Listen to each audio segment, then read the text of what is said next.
Good afternoon, YouTube. Oh my God. Best time of the day. I love doing my show, and I hope everybody had an awesome fucking week, baby. Man, oh man, what a week it has been. The UFL has started, baseball season is underway, and we are down to the Elite Eight in March Madness. So many things are going on. So many things need to get talked about. And hey, without further delay, let's get into the most uncut, unfiltered, and unfucking censored sports talk show you will find on YouTube, with everybody saying no mercy sports. Yeah. Nobody can stop me now.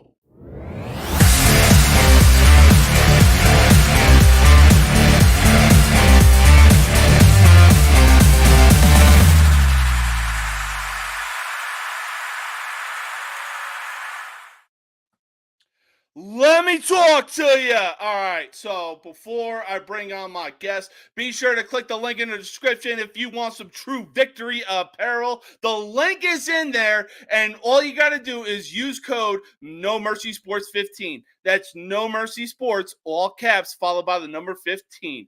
Anyways, let's get into the episode. I got, obviously, the regular coming on here with me. He's big. He's got some spicy takes. Please help me welcome Spicy Big Man. What it do, baby? What's going on? Calling from the car. Just got done golfing. We played behind a very slow foursome. So, unfortunately, in the car for the first part of the show. So. Oh, man. What'd you end up hitting while you were golfing? 121 again. Ooh, all right. Not bad, not bad. It was raining. It was raining most of the time. Oh, God. Well, it is spring, and when it comes to spring on the Northeast, what are you going to do, my man? Hey, listen. May, what is it? April showers brings May flowers, and we're just about in April. Yes, sir. That is true. All right, so some new rules are being implemented in the NFL. The UFL season is already underway, and there's actually been some good games that have been on so far. So we all know that the NFL has banned the hip tackle or hip drop tackle rule, or whatever you want to call it. At this point, NFL players should NFL defensive players should make like Ace Ventura and use chloroform to friggin' bring down defenders. God forbid they get a penalty for using the hip drop tackle. But there is one thing that's being implemented from the UFL into the NFL, and that is the new kickoff. So the kicker starts off on the 30, with both the kicking and receiving teams starting on the opposing 30, 35-yard line, and they don't move until the receiver catches the ball. What are your thoughts about that going into this season? Somebody's going to get hurt. Get hurt. Again, for me, you're lining guys up 10 yards from each other, okay? Coaches are going to scheme up ways to block formations. Okay, there's going to be swing blockers. There's going to be, again, if I'm running full speed, I don't give a fuck. Give me 3 steps, and unless you are a massive human being, I'm running through you. And not many people on the kicking and receiving teams are massive human beings. That's not true. That is not true. So defensive ends, especially backup defensive ends, are on the kickoff teams. Backup offensive linemen are on kickoff teams. Yeah, I was going to say, you know what? Belay that, because I do remember when it was the Packers-Patriots where that one big dude on the Patriots made that iconic run on kickoff. It was like on Sunday Night Football, and the dude got to like the 5-yard line or something, and it's been in history ever since. Yeah, but that's what I'm saying. Like you have big guys like that getting fucking. That's too close for comfort, man. Like, no, and again, with the way coaches are gonna, you're gonna have to come up with a blocking scheme for that. and there's no way that you're going to tell me that there's going to be no chop blocking. There's going to be a lot of chop blocking, especially because it's that close. Yeah, that's true. Guys diving low, and that's what I'm more so worried about. Where you got three guys coming at an angle at one guy, and he doesn't see it coming. Boom. Oh yeah, yeah. No, basically with anyways, basically with the kickoff, yeah, like it wouldn't be too surprising if people just got into the mindset of like, hey, you know what? We're just going to chop block and cause even more injuries for the NFL to come up with another bullshit rule. So, look, I get it. Player safety is one thing. Like, I really, really do. I get it. But at the same time, it's only a matter of time before we go to fucking two-hand touch or flag football. Yeah, yes and no. Yes and no. Like I agree on the tenets of it where they keep banning shit. Yes, like at some point leave it the fuck alone. Just leave it the fuck alone. But the whole thing is like if I'm tackling somebody, you're supposed to tackle through somebody. You're not supposed to just grab them and then drop your weight. You know what I mean? Like that wasn't a big thing until like the 2000s. Like it happened every once in a while. Every once in a while you would see the injury. But nowadays it's happening more and more because again, you have guys that are faster than than there's ever been in the NFL. Like and I'm not saying like you got to realize there was only one Bo Jackson. Okay, there was only one guy. Okay. Fact. Now you've got fucking 8 Bo Jacksons on one field. Agree to disagree, but I mean, like Bo Jackson was one of one. Like his speed, strength, hand-eye coordination. I get what you're saying. I do. Don't get me wrong. I do. But yeah, I mean, yes, we have seen some like season-ending injuries because of the hip drop tackle and everything like that. But yeah, I mean, like I said, it's only a matter of time before we're going to flag football. And then before that, and then after that, potentially two-hand touch football. And then we're basically seeing a replay of, did he actually get two hands on him? Yeah. No, like I said, I completely agree with you in like 90% of what you're saying because it's bullshit that just takes away from the game. Yeah. But again, like I said, as overall, versus 30 years ago in the NFL, the average player is a lot faster now than they were then. Yes, so absolutely, completely agree.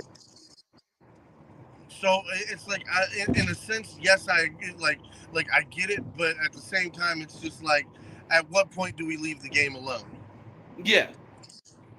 I mean, like even baseball is evolving, and we have the pitch count clock. We got bigger bases. There are new rules that actually make sense to where the game can still be entertaining, but they're still looking out for the safety of the players.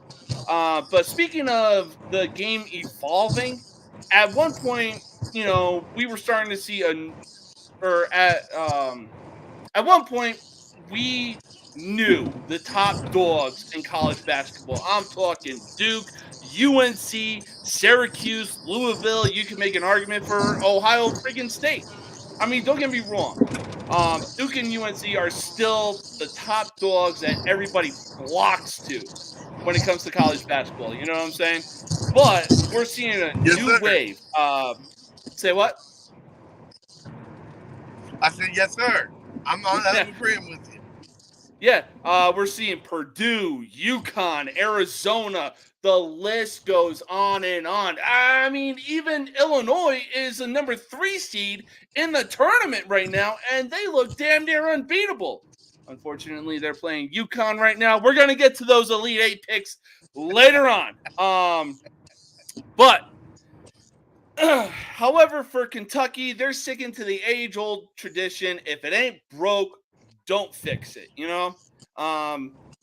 Having said that, their performances in the last few NCAA tournaments have said otherwise. In 2022, they lost to 15 seed St. Peter's. In last year, they lost to 15 seed again Kansas State. And now in the first round, for the second time in 3 fucking years, they lost to Oakland. How long has that been a school? Something's got to change in Kentucky if they want to compete for another national championship. So should the Wildcats consider moving on from Calipari? I mean, if not now, when? I mean, After the last 3 years, like, it should be a clear indication, like, yo, we're losing the double-digit seeds. We need a new coach that can bring guys to the game and evolve with the game as well, and not lose in the first or second fucking round of the tournament. Yeah, but I mean, and I'll say this: like, Kentucky was also spoiled for years. True. So it's the same thing with most like major league sports. You know, when you've been spoiled as a winner and you start to lose, it's all of a sudden like, oh shit. But in reality, it's like, yeah, no. I mean, look, every coach, you should be based on 3 years. You know, your last 3 years of work, or at least given 3 years to show what you can do. And if there's improvement, absolutely. But if there's no improvement and it's like you're stagnated right here, then it's time to move on. Like, you know, I feel the same way about John Harbaugh. Yeah. No, that's completely understandable. I mean, like, Duke has evolved with the game, and I believe they are in the Elite Eight. Let me double check so I can get some facts right. Sunday. Yeah. So Duke is in the Elite Eight. How the fuck North Carolina got eliminated, I don't know. Alabama kicked their ass. Yeah. Bama was like in the top of the country when it came to scoring, but as soon as it came to defense, they were nowhere to be found. You think North Carolina would have taken care of that shit? Jesus. But I mean, some of these games that are coming up in the Elite Eight are just look really, really good right now. Oh yeah. And your bracket is still alive for NC State winning it all. Let's go NC State. Oh God. Somebody needs to find an answer for the big guy on NC State. Because if they get to the Final Four, teams are going to have a problem. Cutting down nets, baby. Cutting down nets. You already know. You already know. And it's awesome because UConn was my pick and NC State was my sleeper. And both of them are in it. And it's like, yes. I don't know. UConn might have some problems running into Illinois. They've looked really good so far. And on top of that, if they can actually hold down the fort on the defensive end, maybe UConn gets bounced in the Elite Eight. But, yeah, we'll see. We'll never know because you never know what's going to happen in the game of basketball. But I got a baseball game on right now, and let's talk some baseball. Shohei Ohtani, the modern-day version of Babe Ruth. A man can do it all. He can pitch, he can field, he can bat, he can do everything. The list goes on and on. What can't this guy do? Now, during this offseason, he signed a 10-year, $700 million contract with the LA Dodgers, and it's been put out because he's in some deep shit that he was involved with some sports betting. Now, his interpreter did take the fall. He got fired. But this past Monday, he had a press conference where he was explaining, like, hey, I'm not involved with sports betting. This, and this happened, so on and so forth. Okay, if you're not involved with sports betting, that's one thing. But 9 different times, $500,000, $4.5 million in total goes missing from your account. I understand you signed a $700 million contract, but for that amount of money 9 different times to go missing from your bank account, you're not going to get a phone call from a fucking bank? I mean, even if I tried to transfer $1,000, if I was with a different bank with my wife, I would still get a phone call like, "Hey, we saw this being made. Was this you?" Yes, it was. Okay, we just wanted to make sure. Yeah, that's fucking ridiculous. There's just no way. I was gonna say, like, something stinks right now, and I can smell the BS from here in Texas. After the press conference, do you still believe Shohei Ohtani was involved with betting on sports? Bro, again, like, he's 100% dirty. Yeah. They know it. He knows it. Everybody should know it at this point. And if you don't know, then you're fucking living under a rock. Let's be honest here. Like, nobody can have that much access to something, like, without the knowledge of it. Like, let's be honest here. It's just not gonna happen. Again, like, 9 different times, and this is the excuse that you're coming up with? No, like, bro, how have you not gotten a phone call from your bank to be like, "Oh, well, you know, was this you?" So on and so forth. Like, something stinks to high heaven right now. Oh, for sure. I mean, like I said, if it was me, again, there's no way you don't look into it. There's no way that there's not an actual investigation. But what I think it is, they did an investigation. They found out he's dirty. And guess what? Now they got to cover it up. Because if it comes out, guess what? The biggest, one of the biggest debacles in MLB history is Pete Rose. Yes. Okay?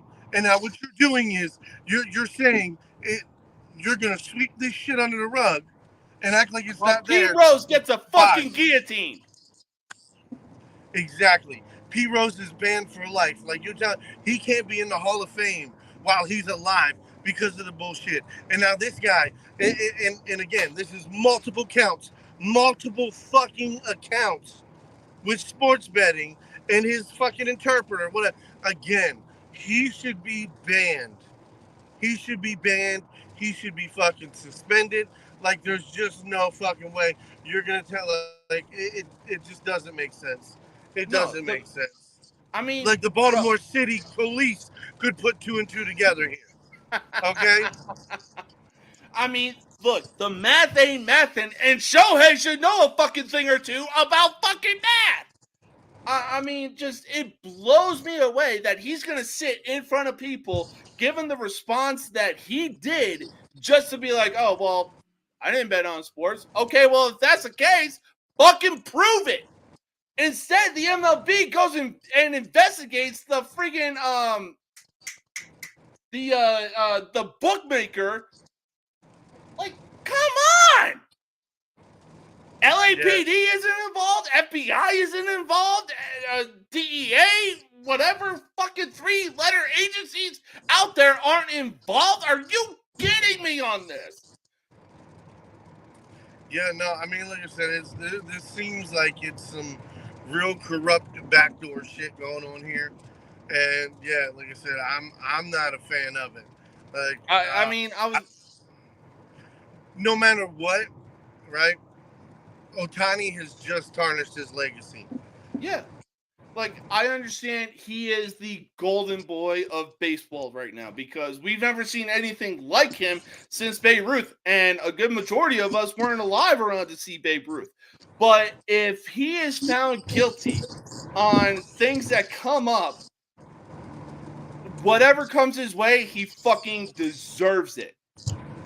Like, he had nothing going on when he was with the Angels, but then again, he never should have been. It was a crime to be an Angel, to be with the Angels to begin with. I can barely talk because of what's going on with Shohei Ohtani. And then he goes to the Dodgers. All of a sudden, this comes up. I understand this is Tinseltown, it's LA, but at the same time, like, bro, you gotta have better accountability on your fucking team than you do with the baseball team that you're on right now. Because, again, if stuff comes up and all fingers point to you, man, you deserve the same thing that Pete Rose got. Yeah, no, I mean, and here's the whole thing. It's just, again, for me, if you don't want to punish Ohtani, if you don't want to ban him, you don't want to suspend him, then lift the lifetime ban on Pete Rose. Like, and because put honestly, him in the goddamn Hall of Fame. Fans. That's what most of us diehard fans. That's what our problem is. Our problem is, if you're gonna just give Ohtani a slap on the wrist, if you're gonna sit there and act like ain't nothing happened, then do the right thing. Unban Pete Rose, let Pete Rose in. Like, yeah, and that's the thing that pisses me off, because again, Pete Rose didn't fucking, like, he didn't even gamble on the games he played in. Like, and like I said, I mean, no, my bad. He never bet on himself to lose. That's what it was. That's what it was. He never bet on himself to lose. So at the end of the day, it's just like this.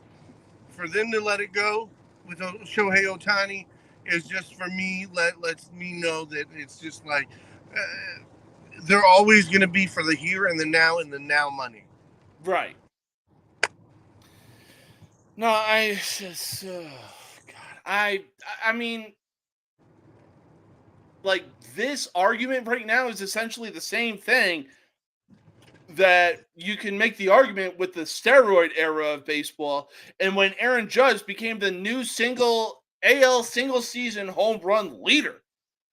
Like I want to agree that Aaron Judge is now the new king in AL single season home runs. But at the same time, the steroid era brought in a market, and, you know, everybody flocked to it because we had guys like Bonds, McGuire, and Sosa hitting nukes. But at the same time, I believe, are they banned from the Hall of Fame? Yes. Okay. And just because Judge did that, he's probably going to go into the Hall of Fame. You know, we have all these. Okay, I'll say this with Judge. Okay, Judge has to finish out a good career. He has to finish out a good career. If he can finish out a good career, and by saying this is like, he needs like 5 more years of 40+ home runs. Okay, That's fair. With at least a 250 batting average, he'll get into the Hall of Fame. Now, and like I said, that is the bare minimum of what he has left to do to make it to the Hall of Fame. Now, does he have? He's got some notches on his belt, absolutely. But for what we see right now, like I said, if he was the downslope over the next 5 years, then it's iffy. But he's on the cusp of it. Yes, I fully believe it. Like, listen, I believe it so much that, what was it, 2 years ago, I went and paid for one of his, what I think is personally his most badass rookie card, was the one with him. It's like, it's got flames on it and shit. Ooh. I thought that was the best rookie card. It's a PSA 9. Ooh, I'm like, man, I paid like $45 for it. Right now, I could sell it for probably 100, 120. So it's already worth more money than what I paid for it. But, in 10 years, it could be worth a hell of a lot more. No, I completely agree. Hopefully there's more light that gets shed on everything that comes up with Shohei Ohtani. I doubt there will be, because he is baseball's golden boy. You could make an argument for Mike Trout, but then again, the dude flies under the radar. He is lower than Tim Duncan in the NBA. That is how far under the radar that Mike Trout is. But it is what it is. I really hope that when, again, more light is shed on everything regarding Shohei Ohtani, he gets essentially the death penalty. He gets the guillotine. He gets, like every torture device in medieval times, like, known to man. Like, I hope it destroys his legacy so bad. And I'd be willing to bet on that. Well, see, I mean, listen, I'm going to be honest here. Like, right now, it's got to feel like a fucking kick in the goddamn nuts to know that you just lost for $4.5 million fucking dollars. Yep. Like, so it's either you're a fucking idiot, you're an idiot. My whole thing, if I'm betting $250,000, I'm taking for sure picks. I'm taking for sure picks. Like, I'm taking Boston over fucking the Nets. I'm taking New York over the fucking Pistons. Like, you know, a lock, a guarantee, you know, and like, how the fuck do you lose $4.5 million motherfucking dollars? Because my whole thing is, it'd be different if they were like, oh, you know, he bet $4 million and won, you know, $10 million.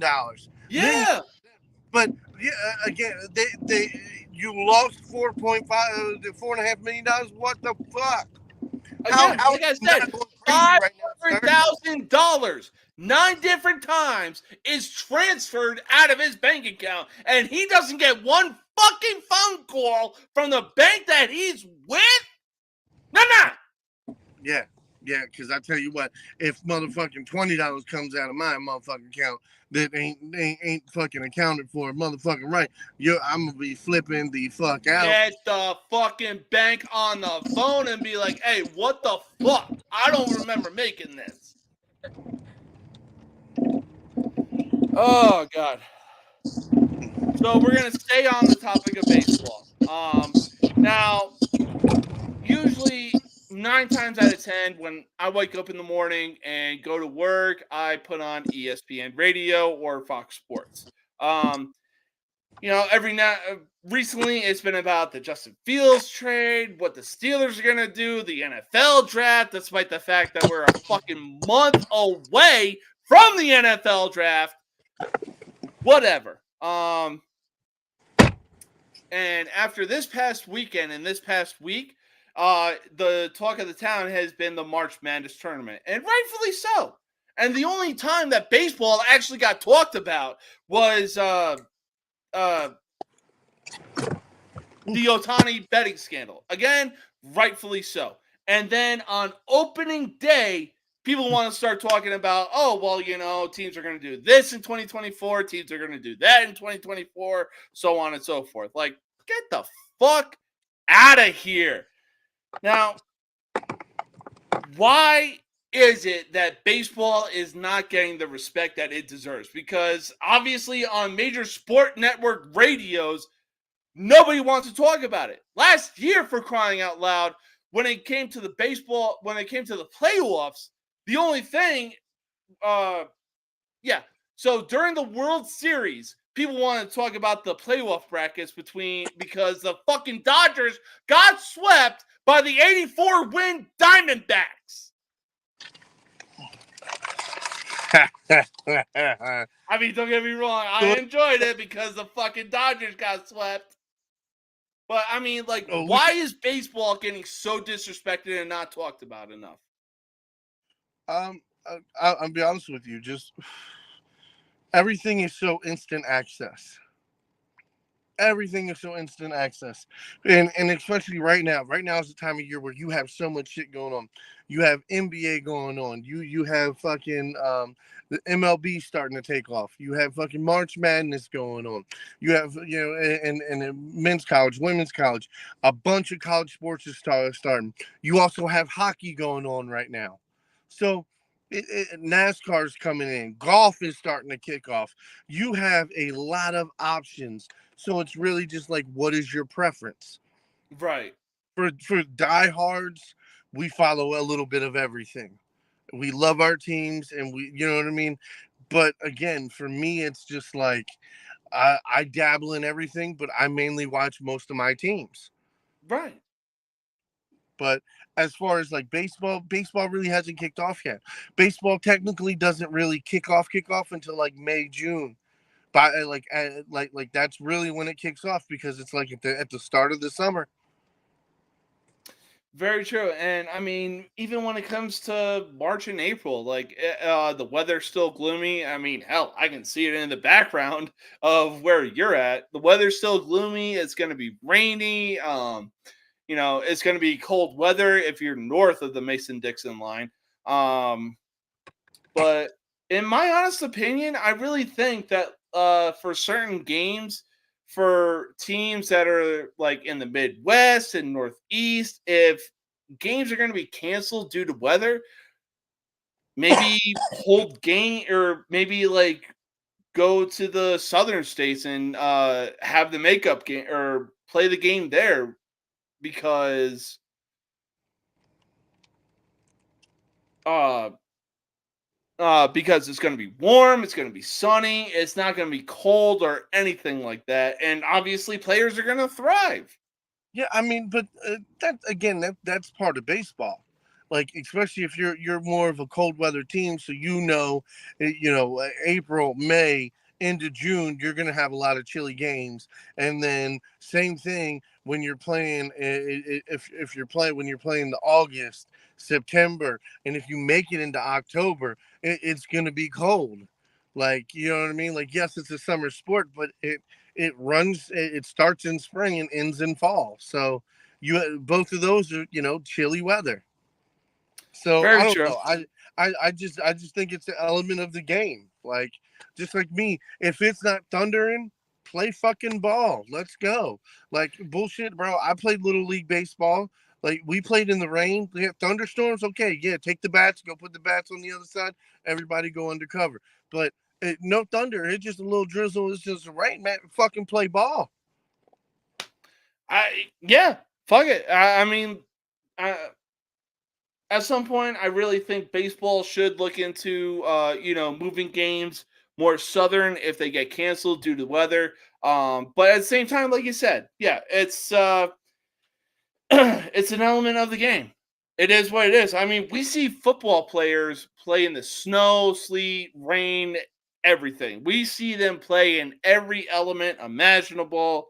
And it's for the love of the game, and I rightfully just so. don't want to see baseball fields indoors. We've seen it in the past, and it's never perfect, and it's always a niche. It's always something's fucked up.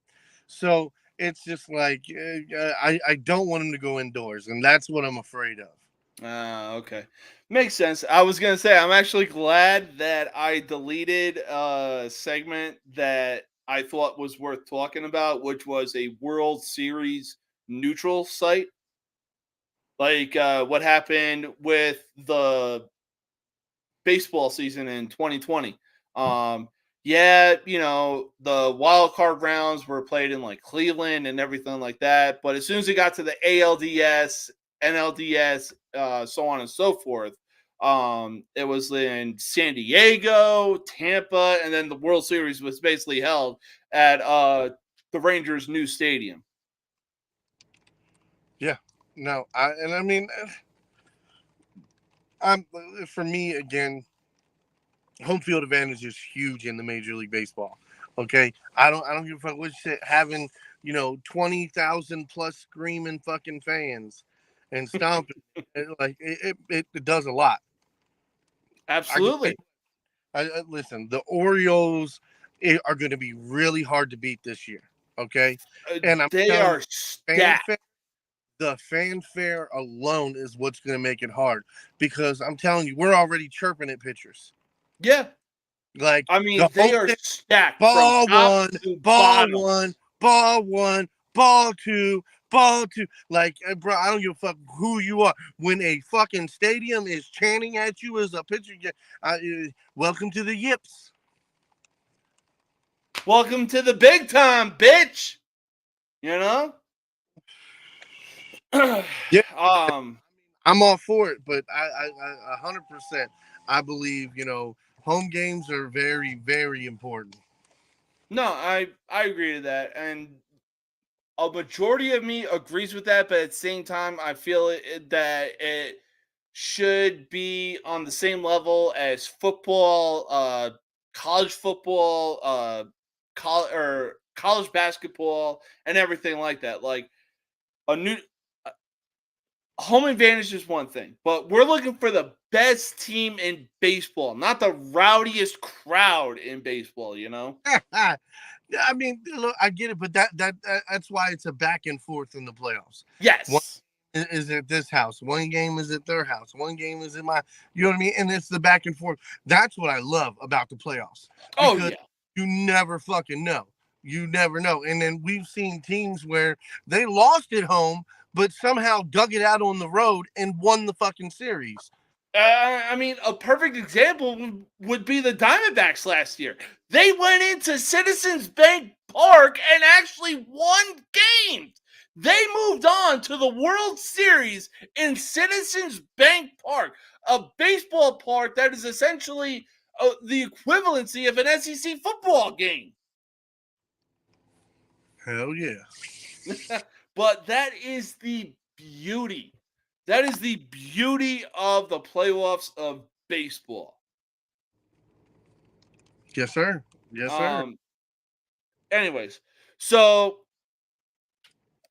we saw a lot of teams, quite a few teams actually, with a losing records, but I don't think any teams stuck up the joint worse than the Royals, the Rockies, and the Athletics. I mean, the Athletics are going to suck for years to come. Whether they move to Vegas or not, they are going to suck, and the owner needs to sell the team ASAP.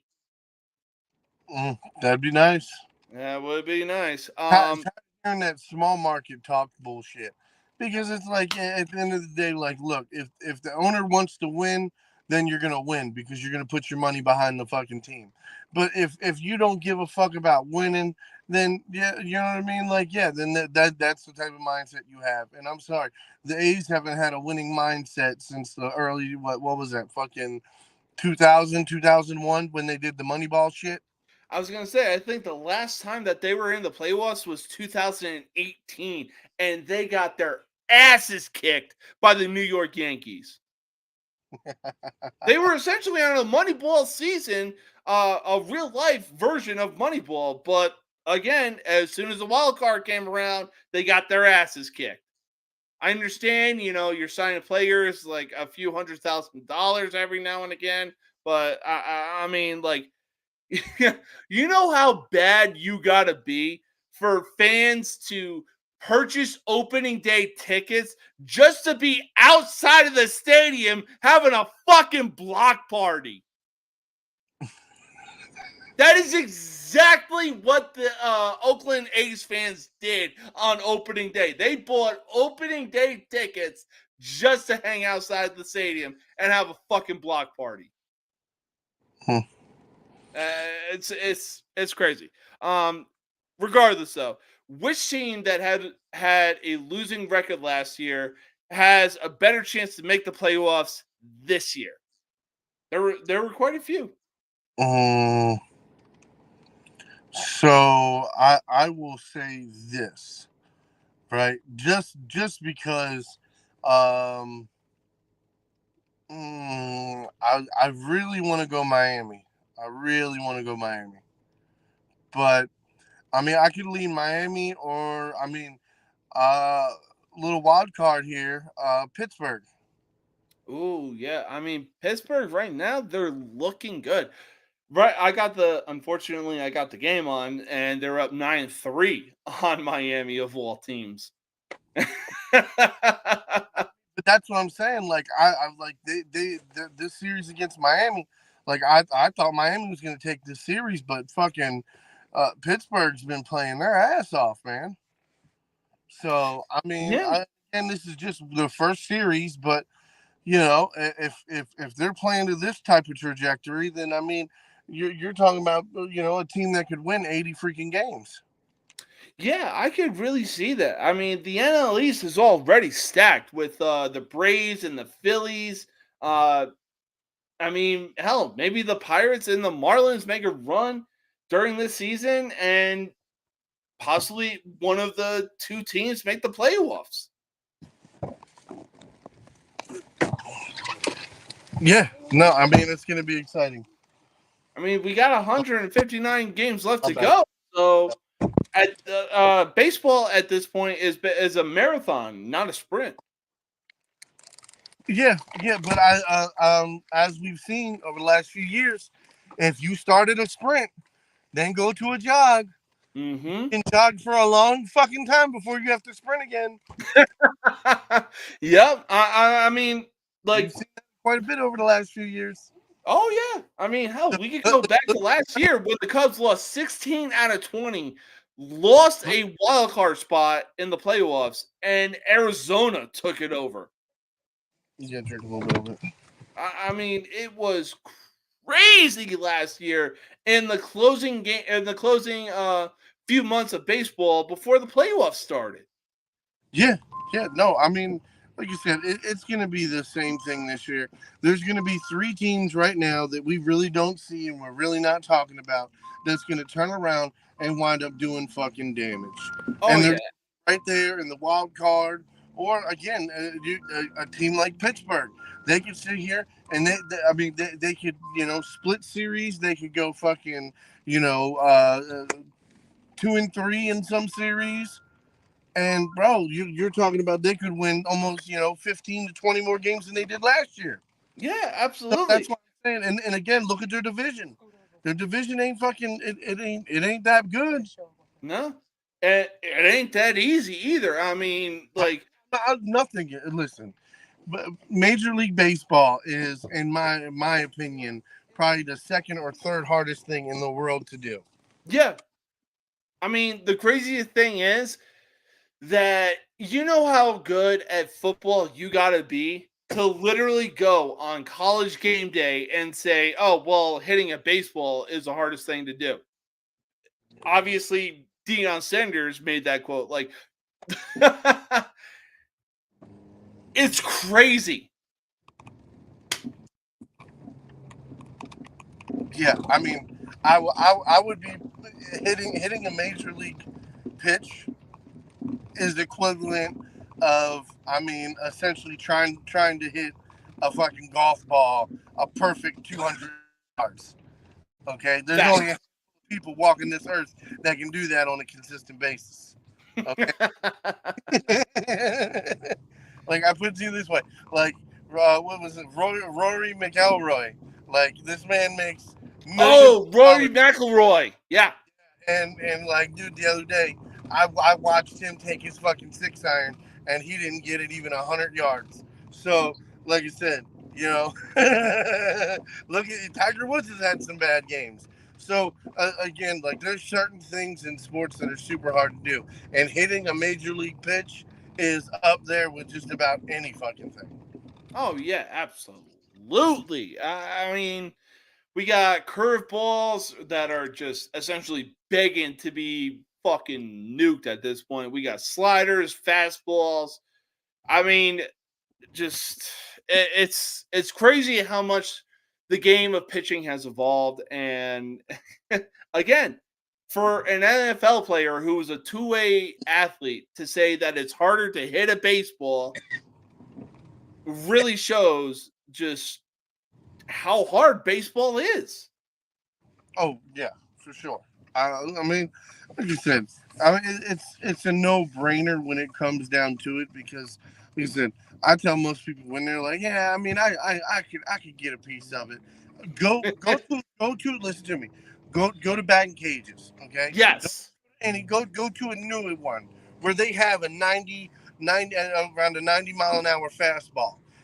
Take 20 pitches. I guarantee you won't hit one. And if you do get a piece of one, you'll be lucky to get it. Yeah, no, and that's what I'm saying. Like, you know what I mean? A pitching machine is going to throw it a lot better than fucking an actual person, because an actual person, to see the trajectory, like, you're not sure where it's going to come out at. So to try to trace somebody's hand and hit the ball, you know what I mean, and try to hit off of that versus looking at a pitching machine where you see that it's going to come out at the same spot every time, and you're just going to have to follow the drop. That's it.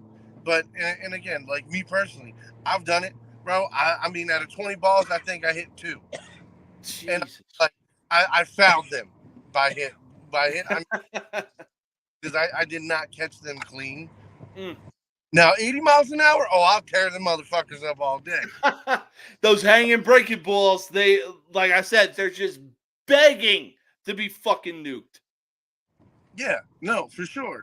But then again, it's the same fucking thing. Like a human throwing a curveball or a pitching machine throwing a curveball.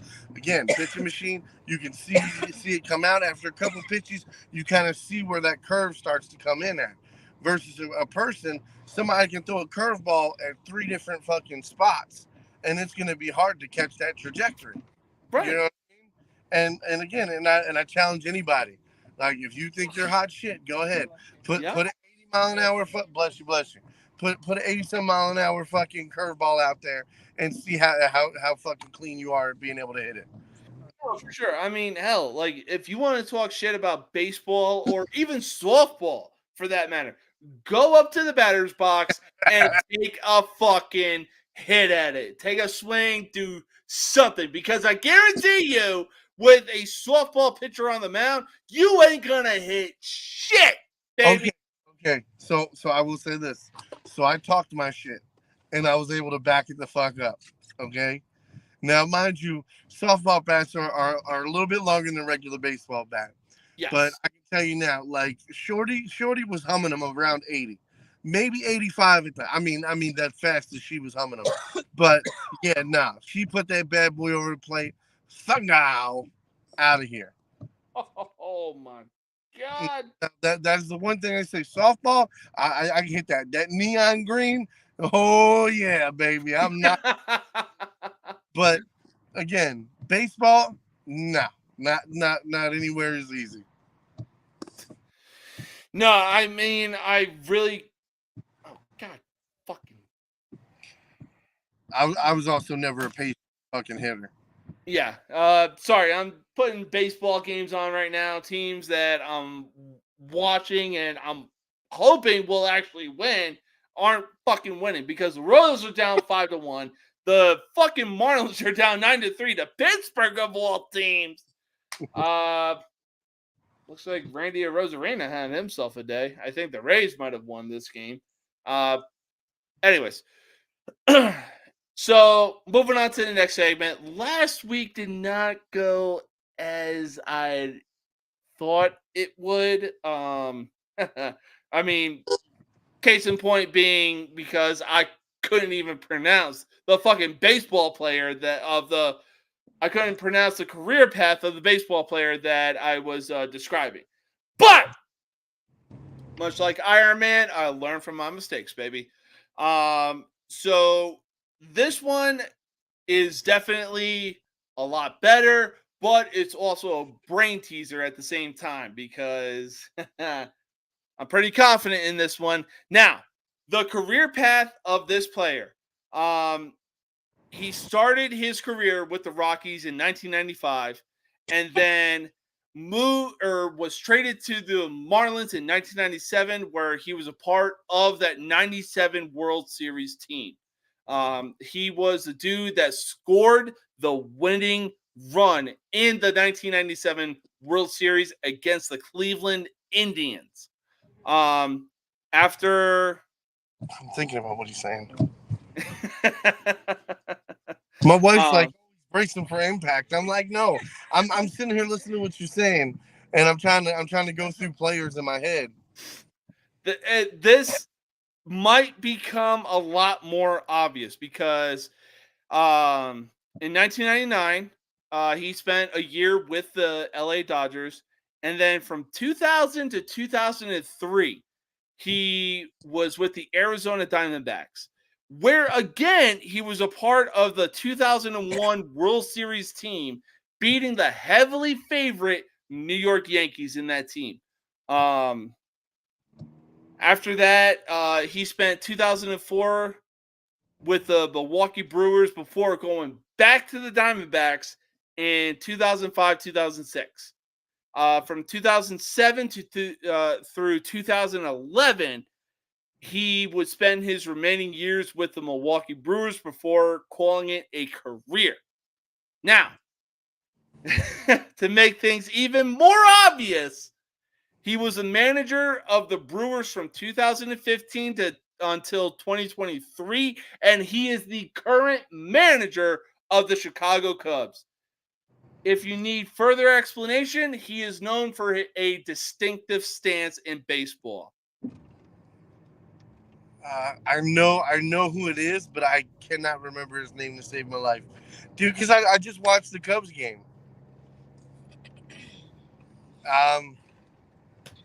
Why can I like and in my head I see the nameplate at the bottom of the screen, but it's just not. It's fuzzy. Yeah. Go ahead, give it to me. Craig Counsell, baby. Okay. Yeah. Did some of it seem pretty obvious at the time? Like when I said the Florida Marlins and Diamondbacks and. So what it was when you said he went back to Arizona, and I'm like, I only know 2 players who went back to Arizona. One was Randy Johnson, and I'm like, what was the other guy's fucking name? And I'm sitting thinking, I'm like, isn't he a manager?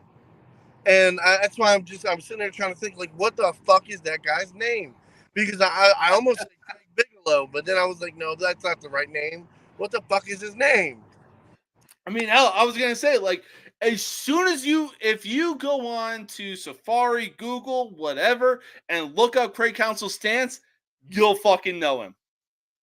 Yeah, I mean, I'm sure. Oh yeah. But we got actually somebody that is here with us. I'm sure he was dealing with his children. Hey, it is what it is. He is a villain in the sports of college, and rightfully so. Mr. Andrew Anderson, what is going on, my man? Oh, not too much, man. You guys know what I do for a living, and I run the grocery side of the business, and it was a nightmare today. But I am here now, so everybody getting their last minute Easter stuff. Oh my god! But I'm here, and I knew Craig Counsell as soon as you said scored the winning run, 97 World Series. I'm like, Craig Counsell. I'm like, put me on. I know this one. I was gonna say, like, again, this was a good one, but also I thought it'd be a good brain teaser at the same time. So I like Craig Counsell, and I do know his stance. Yeah. Oh yeah. So like I was talking with Mr. Big Mac here, some new rules are being implemented into the NFL. For one, they're banning the hip drop tackle. I know a lot of injuries have come from the hip drop tackle. Yes. But I mean, what are we expecting NFL players to fucking do at this point? Just go Ace Ventura and use chloroform? Well, I mean, it's going to be a lot of penalties because there's going to be a lot of accidental hip drop tackles just because of the way running backs run. That's where you're going to see most of them, not necessarily on wide receivers, but the way running backs run through the line and they're being pancaked and they're going down. You're going to see a lot of penalties with that, accidental penalties. But the name of the game is to progress the ball and score points. So it actually works out in favor of the NFL to give teams more yards and at the same time say that they're here for player safety. There is a lot of injuries, but you're not going to be able to stop that tackle. It's going to happen. Like, there's nothing you can do about it when a defensive lineman's getting pancaked by a monster out there and they see the guy coming and they tackle it. It just is what it is. I mean, true words were never spoken. Plus, when you're dealing with a running back like Derrick Henry, you're going to have to use a hip drop tackle to try and take him down. I mean, the power of that guy, you're not going to be able to stand him up. That's not going to happen. Not unless you're Ray Lewis, and he's like 100 now. So, No. I guess unless you're Ryan Clark. Ha, ha, ha. Or Steve Atwater. Sat there with a fucking straight face in front of Derrick Henry in that podcast and said, yeah, bro, me and you met in the hole. I can take you. Derrick Henry gets tackled. Derrick Henry laughing. Whoa. Ryan Clark with a straight face said he would take down Derrick. Bullshit. So I'm going to break something back for you. This is way before your time because I was a kid. Do you know who Christian Okoye is, the Nigerian Nightmare? Ooh, the name sounds familiar. So he played for the Chiefs. You know who he is. Kansas City Chiefs. That motherfucker was a bowling ball. Yes. Okay. So he was hard to stop, right? I love him. One of my favorites. So he was running through the hole at the 2-yard line. And Steve Atwater of the Broncos stood his ass up And Ooh. Steve Atwater was a free That safety. man was crazy. I mean, was hold on. like, holy Steve shit. Atwater. You're talking about Steve Atwater was single-handedly, and I'm talking about up until this day, is one of the top 3 all-time hardest-hitting safeties to ever Yep. grace the field with his presence. I mean, Absolutely. look, I've seen the Steve Atwater highlights. I've seen John Lynch. Give me any one of those 2 guys any day of the week. They are hard hitters. To put it this way, Christian Okoye ran harder than Jerome Bettis, and Steve Atwater stood him up. That that little needle going on there with a free safety standing up a guy like him. But I mean, he stood him up. Yeah, I mean, Steve Atwater was Roman. a freak. We got some real needle movers here. Yes. The 80s was the steroid era. Professional wrestling, football, all that. Oh yeah, No absolutely. So aside from the hip drop tackle being banned, there is a new kickoff rule for the NFL where the kicker is going to stand on the 35-yard line, and the kicking and receiving team are going to be on the opposing 35-yard line, and they won't move until the receiver catches the ball at kickoff. What are your thoughts on this? So we discussed this the other day, but I've been contemplating this, and I'm kind of moving in the direction of I like it. I'm a football purist because I'll miss the kickoff, but you essentially now on a kickoff have a run, like a running back handing off. So it's like it's a fun play. It's going to happen whether we like it or not. So I've chose to enjoy it. So I think I'm going to really, really like it. You know what I mean? It's one of those things where change is inevitable. So let's have fun with it. Let's put Derrick Henry back there and let him just start running at motherfuckers 20 miles an hour and they ain't got no steam coming. That shit's going to be fun. Like real fun. I like Lamar. It. Imagine Lamar returning. Yeah. Ooh, that man can run. I know we wouldn't. We 100,000,000% would not. But they wouldn't put him there. Fun to think about. I mean, I'm just saying, like, it's gonna be fun. You take somebody like even you take somebody like Jameis Winston, right? Who's gonna be a backup. He's mobile. You put him in that, man, let him return kickoffs. Fuck it. Why not? Do so. You getting paid millions of dollars. You ain't gonna play quarterback, so you might as well do something for the team. I mean, the only thing that Jameis Winston is good at is stealing crab legs, for crying out loud. And he grabbed a bunch. Oh man. But look, the game of NFL is evolving. There is no question about that. But so is the game of basketball. Now, we're starting to see a new wave of teams starting to become the top dog of college basketball. You know, Purdue, UConn, Houston, Arizona, the list goes on. I mean, hell, Illinois is the 3rd seed in the tournament for a fucking reason. But at one point, people flocked to schools like Duke, UNC. Don't get me wrong, they're still the top dogs of basketball, but they're kind of making their way down towards the double digits, while the new schools are starting to come up and thrive. Aside from that, we got at the time we had Syracuse, Louisville. You could have made an argument for fucking Ohio State of all teams. They were good at one point. Don't get me wrong. And then aside from that, fucking Kentucky. Now, they've stuck to the age-old tradition of if it ain't broke, don't fix it. They won a title or 2 under John Calipari. I think their last win was 2012, if I'm not mistaken. It's been a while. I'd have to Google that. Yeah, we might have to Google that. But anyways, look, the Kentucky's performance in the March Madness tournament really says otherwise. To the saying, if it ain't broke, don't fix it. In 2022, they lost to 15 seed St. Peter's. Last year, they lost to 15 seed again Kansas State in the second round.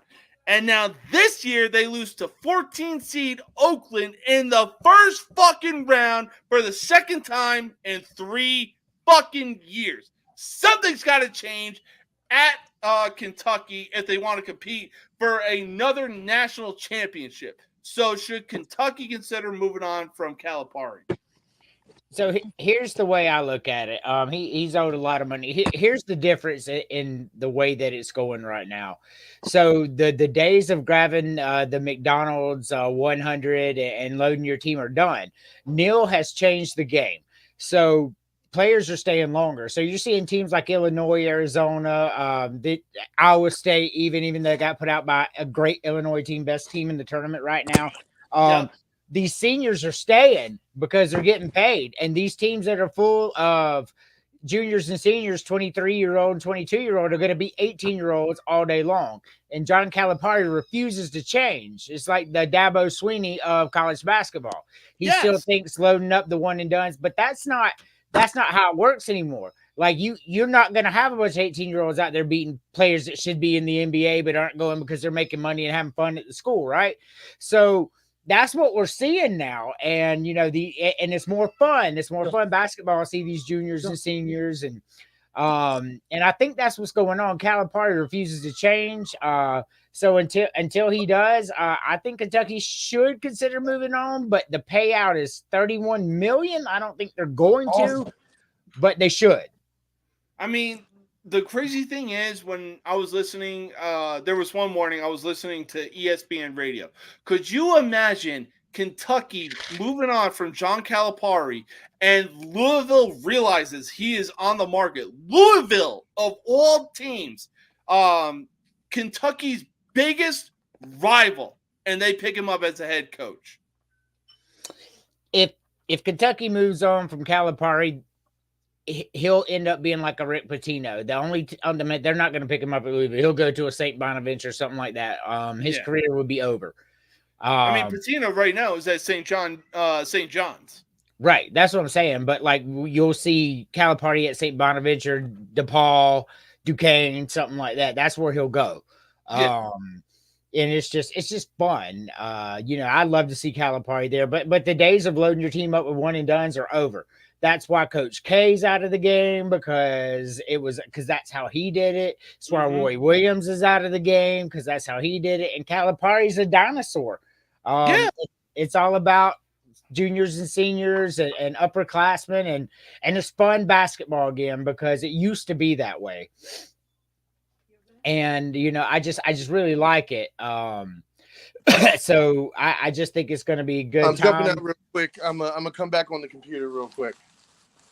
Yeah, man. All right, no worries. So that's the way I look at it. And I just want to say the Braves are up 11-4 on the Phillies again. So I want all the smoke again. I told y'all. We are blasting them fools at their home field. Their SEC Stadium. Take it, baby. All the smoke.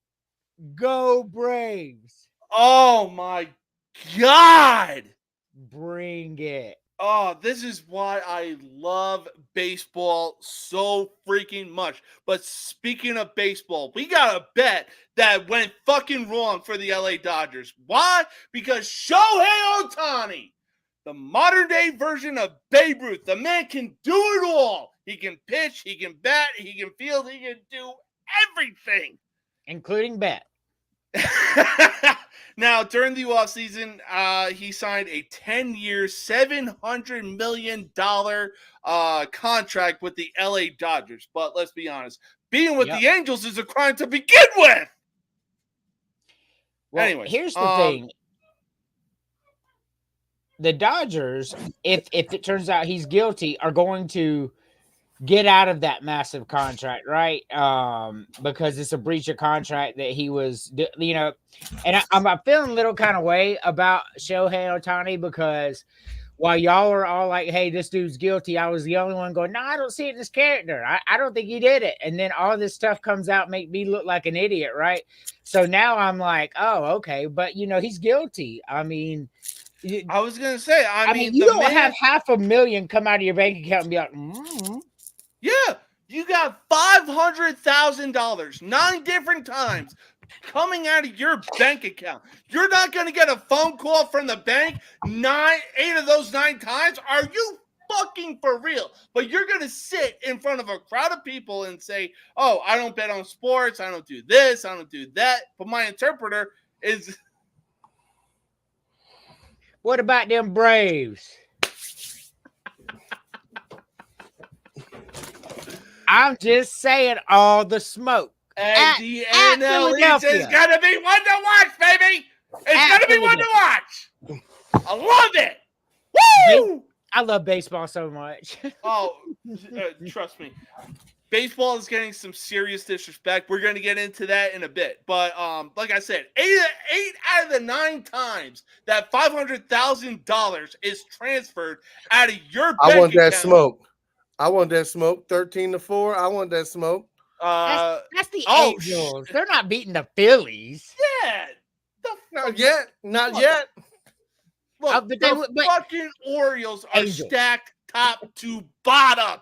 Orioles At this point, they got a factory of young kids with long hair that they're throwing out. We got Jackson Holiday, Adley Rushman, fucking Gunnar Henderson, for crying out loud. The Orioles got something going on, and it's working. They are for real. I mean, no doubt about it. I mean, I was even listening to ESPN radio, and people were saying that the Orioles might be the best team in the AL East. Well, but let's pump the brakes on that, because let's say the Houston Astros are a very good team. Would you agree? Yeah, I'll agree to that. And the Yankees have already won 2 against them at their house, right? Yes. The Yankees are, I told you, the Yankees are for real this year. I mean, they are just you go into Houston and you take the first 2 games to open the season, and Houston's a World Series favorite. Whoa, I'm telling you, the Yankees got something. They got, I mean, look, I would love to they got something going when they signed Juan Soto. They got something going.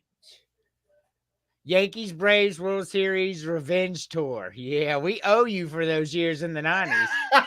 Yeah, I want it. I want it. I mean, Max Fried sucked, hey, I'll bring up the Michael Keaton video. Like, hey, all the smoke, baby, all the fucking smoke. I'm so excited for baseball. The Braves just go, and the Phillies were talking about. By the way, did you see that fall that oh God, the Phillies, the bad guy, his name, their star player, Bryce Harper? Yeah, Bryce Harper. Did you see the fall that he took in the dugout? No. He was going for a foul ball, and he tripped over the dugout railing, and then he landed on his head. Ooh. Like, that was I mean, like, he looked like he was hurt. Like, I mean, the last fall that I saw, I was watching the Brewers-Mets game, and Rhys Hoskins did somewhat of a dirty slide on Jeff McNeil in the first game. Very dirty. Very dirty. Not somewhat, very. Yes, absolutely. And don't get me wrong, Jeff McNeil had every right to be upset when Hoskins. Yeah, I mean, it's not even close. No, it was dirty. So as soon as Hoskins comes up to the plate, everybody in Mets Stadium, including their freaking mother, is booing the ever-living shit out of Rhys Hoskins. And I think it was a first or second pitch that it was very, very intentional towards Rhys Hoskins. Yeah, it should have been. But that's the beauty of baseball. Protect your players. Villains. Yeah, protect your player. And also, like, the bench is clear. Man, baseball is back. Look, I'm going to just say this, though. McNeil, yes, he had every right in the book to yell at Rhys Hoskins, but he also didn't. He was 0 for 3 in the first game against Milwaukee. Like, bro, if you're going to yell at somebody, back it up with coming up to the plate and doing something. Don't go fucking 0 for 3. I mean, Austin Riley still don't have a hit. I mean, I don't know what's going on with the guy. No, he does have one hit. He is now 1 for 12 to start the season. But Olsen, man, he's already got 4 RBIs on the season, a home run. He was the home run leader last year. So, I mean, You know, I'm loving baseball. I told y'all we got. I mean, Max Fried though, man, dude didn't make it out of the first inning. That's why we signed him for a 1-year deal instead of a long term. It may be time to move him to the bullpen or something. Like how you not? I mean, it's the Phillies. I get it, but I mean, you supposed to be the ace, right? You're not. Mean, look, like I knew that his career was going to go downhill when he unintentionally, keyword unintentionally, hit Stanton when Stanton was a part of the Miami Marlins. Like that was about as intentional as it fucking got. You could tell. I don't know because the Marlins have hit Acuna 12 times. 12 times the Marlins have hit Acuna. Yes, and then he was going to break the leadoff. He had hit 8 home runs in a row to lead off a game, and he was going for the record. And Jose Urbina beaned him in the back to start the game. Got thrown out of the game, and then 2 games later, Max Fried hit just thinking about it. I mean, that's just how it is. Like they beat Acuna every fucking year. And I think that, I mean, we could say that was unintentional, but I think he had it coming. But yeah, baseball. So baseball talk aside, do you really believe everything Ohtani said in his press conference, for him to say, you know, I didn't bet on sports, I didn't do this, I didn't do that. I mean, like I said, something stinks, okay? And I can smell that bullshit from here in fucking Texas, where Ohtani is in fucking LA. He's guilty. I mean, I hate to be that way, but like you said earlier, you don't have all this money coming out of your account and being like, what the fuck? You know, like I promise you, me and my wife, we have separate accounts, but like if I just start taking $50 every once, $50, that's it, you know, out of her account every once in a while, she's gonna be calling me, hey motherfucker, what are you doing with this $50? Like, I want to know.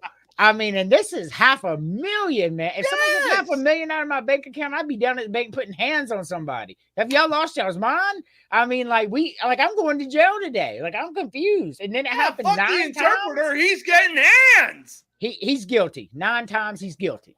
Yes. Period. I mean, look, if Ohtani is found guilty, then unban fucking Pete Rose and let him into the Hall of Fame for fuck's sake. Or the ban man Ohtani. deserves it. I mean, he's got the numbers to back it up. I'm sorry to keep cutting you up. He's right. You're right. Pete Rose should be in the Hall of Fame. It's a damn travesty that he's not. Period. No. Period. End of story. It's not even close. Hey, side note, I watched him play live. No. You old motherfucker. Well, damn it, Flair. Damn. Yeah, Pete Rose was still playing when I was a kid. He was a player coach when I was a kid. He was the manager and the first baseman. True story. Wow. Yeah. He was like, I seen him play. I met Andre the Giant. That's right. I got to see the WrestleMania 3 live. Actually, I got the parlays going on. You already know what's up. Hey, you know the big WrestleMania between Hulk Hogan and Ultimate Warrior? I saw that. I saw that. No, I did. Yeah, it was 88. I was 7 years old. Wow. Yeah, I got to see a lot of cool shit in my day. Oh, God. Well, hey, I mean, wrestling is evolving. I mean, ever since Triple H took over WWE, I have never been more excited to watch WWE because, dare I say, we are seeing the rejuvenation of the Attitude Era coming back. We saw it with The Rock beating up Cody Rhodes, and man, did The Rock have some words for Cody. Well, I mean, UFC owner Dana White and the parent company and their Vince McMahon went very liberal at the end because he knew he was doing a lot of dirty stuff and he didn't want to get caught out on it. Like, that's what it was. So he was towing the line. But this new company does not care and they understand. So, yeah, it's going to come back. Wrestling is going to get better. I haven't watched it. I watch the Royal Rumble every year because I like it, but that's all I watch. But you know, it's getting better, and Dana White's parent company owns it. It's going to be a pretty good deal. I love the golden era. Like I you know, Andre the Giant was still alive and wrestling when I was a kid. That is a true story, y'all. Hogan, Can't even make that up. Fucking Yep. Ultimate Warrior, Rick Rude, all of so. The list goes note, on and on. Side note, you know, you might not know Cody yet, but Cody's part of the Golden Boot. Him and I are doing a podcast on the golden age of wrestling and attitude era, like old school wrestling. That'll be coming out soon. I'm so excited because I loved it when I was a kid, NWO and all that. When the bad guys were actually cool. Yes, exactly. Yes, like it was awesome. I got to see the evolution. I was actually watching the pay-per-view when Hulk Hogan turned. Like I was actually watching it. I was like the third guy come out and he walked out there. I'm like, hey, Hogan's gonna get him. And then Hogan dropped that leg. I was like, because I'm just a kid, right? I'm like, no, where's the vitamins and prayers? So I would say this, like the first real memory I have of WCW is the Big Show versus Hulk Hogan at Halloween Havoc. What was that, 97 or 98? Yeah. Like from then on, I was a WCW fan. With Kevin Sullivan was the Taskmaster. He was out. He was Big Show's manager. Yep. Yeah. Well, hey, I mean, hold up. Y'all are forgetting one key matchup at Halloween Havoc of 1997. Are you going to say Eddie Guerrero versus Rey Mysterio? Oh, so nobody's forgetting that. Nobody. It was for the Cruiserweight Championship. Yes. Like, it is brought up on WWE broadcast because it was that fucking good. I'm thinking so for me, and I'll say this, and I can be biased all I want, right? Rey Mysterio versus the Black Tiger, best matches ever. Now that's before Eddie Guerrero took off the mask. Yeah. All right. Pre-mask Eddie Guerrero, he was essentially a luchador. After the mask, that's kind of when he started pumping the roids, and you know, like it slowly over like a 6-year period, you see him fucking swell up, and he's like twice the size. So WCW Cruiserweight back in the day, you know, they didn't realize what they had, but do you know who was going at it for the Cruiserweight Championship? Chris Jericho, Rey Mysterio, Eddie Guerrero, Chris Benoit. They were, I mean, that's what they had in their Cruiserweight division. They had no idea what they had. I mean, they knew they had something, but they didn't know how big. I mean, Chris Jericho versus Eddie Guerrero for the Cruiserweight Championship was amazing. The one wrestler from WCW that I would bang on the table for all day long, and I still don't think gets enough respect, Dean Malenko. That was a bad motherfucker. He could chain wrestle with anybody. He could talk shit with anybody. He could get in there and make anybody look like a fucking superstar. The man of 1,000 holds. Yes. So Dean Malenko was also in that Cruiserweight division when they were doing. Dean Malenko was awesome. Raven, Billy Kidman with the Shooting Star Press. Those were good times, man. I mean, like I loved it back then. Dean Malenko was certainly one of the most fun. I love Dean shorts and a fucking wife beater. Yes, that's what Billy Kidman wore. Kick-ass gear you could fucking have. And his dirty hair he never washed. I was going to say, I think we can all agree on one thing. WCW aside, I think we can all agree The Rock is the greatest seller of the Stone Cold Stunner. Yeah. Oh, yeah. Not even close. They used to have I mean, The Rock and Stone Cold would actually bet cases of beer as to how over-exaggerative The Rock could sell the Stunner. Those were fun times. Listen, and I'll say this. Look, go back to, I think it's like right before Evolution became a thing. Okay. Stone Cold gave Ric Flair the Stunner. And listen, I'm just saying. To watch that motherfucker, yes. Yeah. He did a full, like, his head went down, feet went over, flopped like a fish, like The Rock. absolutely. But to me, hands down, the best seller of all time and will always be Ric Flair. I mean, look, when it comes to Ric Flair, he's mostly known for the Ric Flair flop. I love that. He just puts one leg behind him and Like pop. one good punch, he just like spits, walks out, and then just pop on the mat.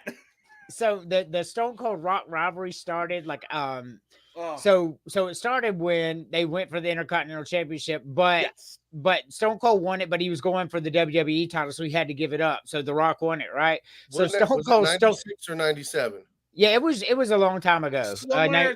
Somewhere along that timeline. So he stole his he paged him, pager. That's how he paged him in the ring, and The Rock looked at his pager, eyes open, because it said 316. Stone Cold snuck in from behind because the rest of the nation went there to get him. Oh my god! Beat him up, stole his belt, his pager, his cell phone.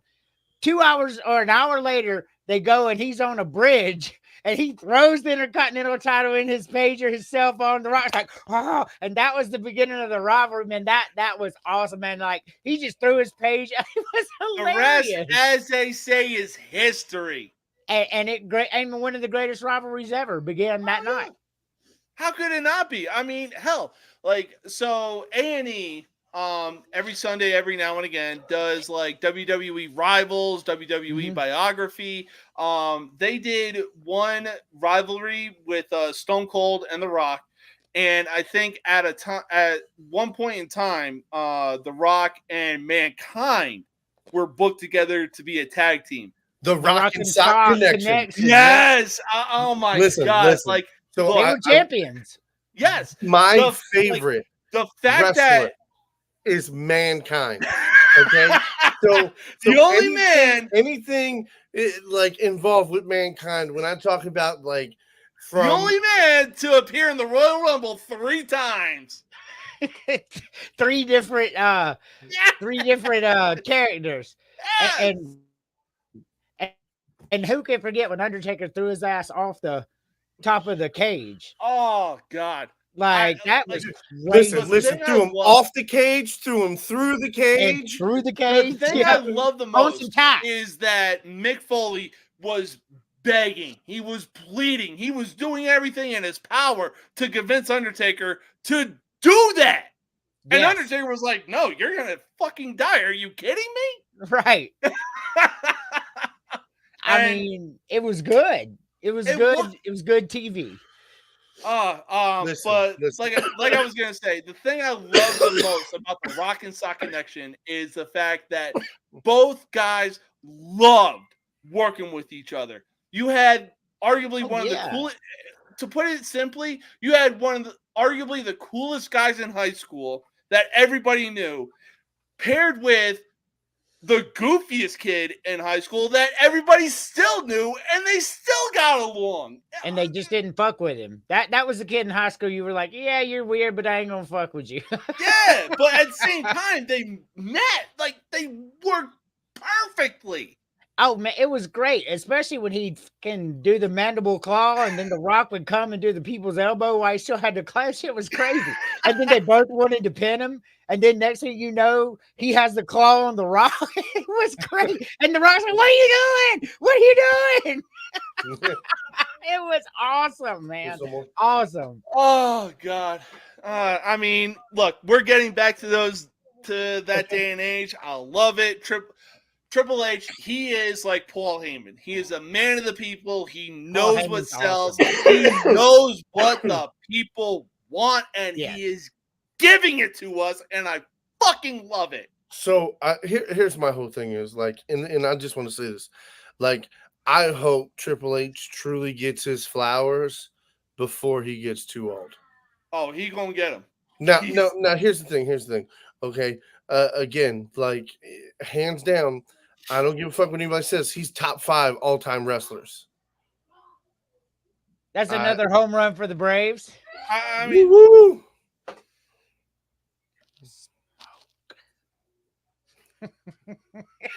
Listen. I can't wait till we play the Yankees. Okay? I cannot wait till we play the Yankees. Oh, Yankees Orioles going to be classic.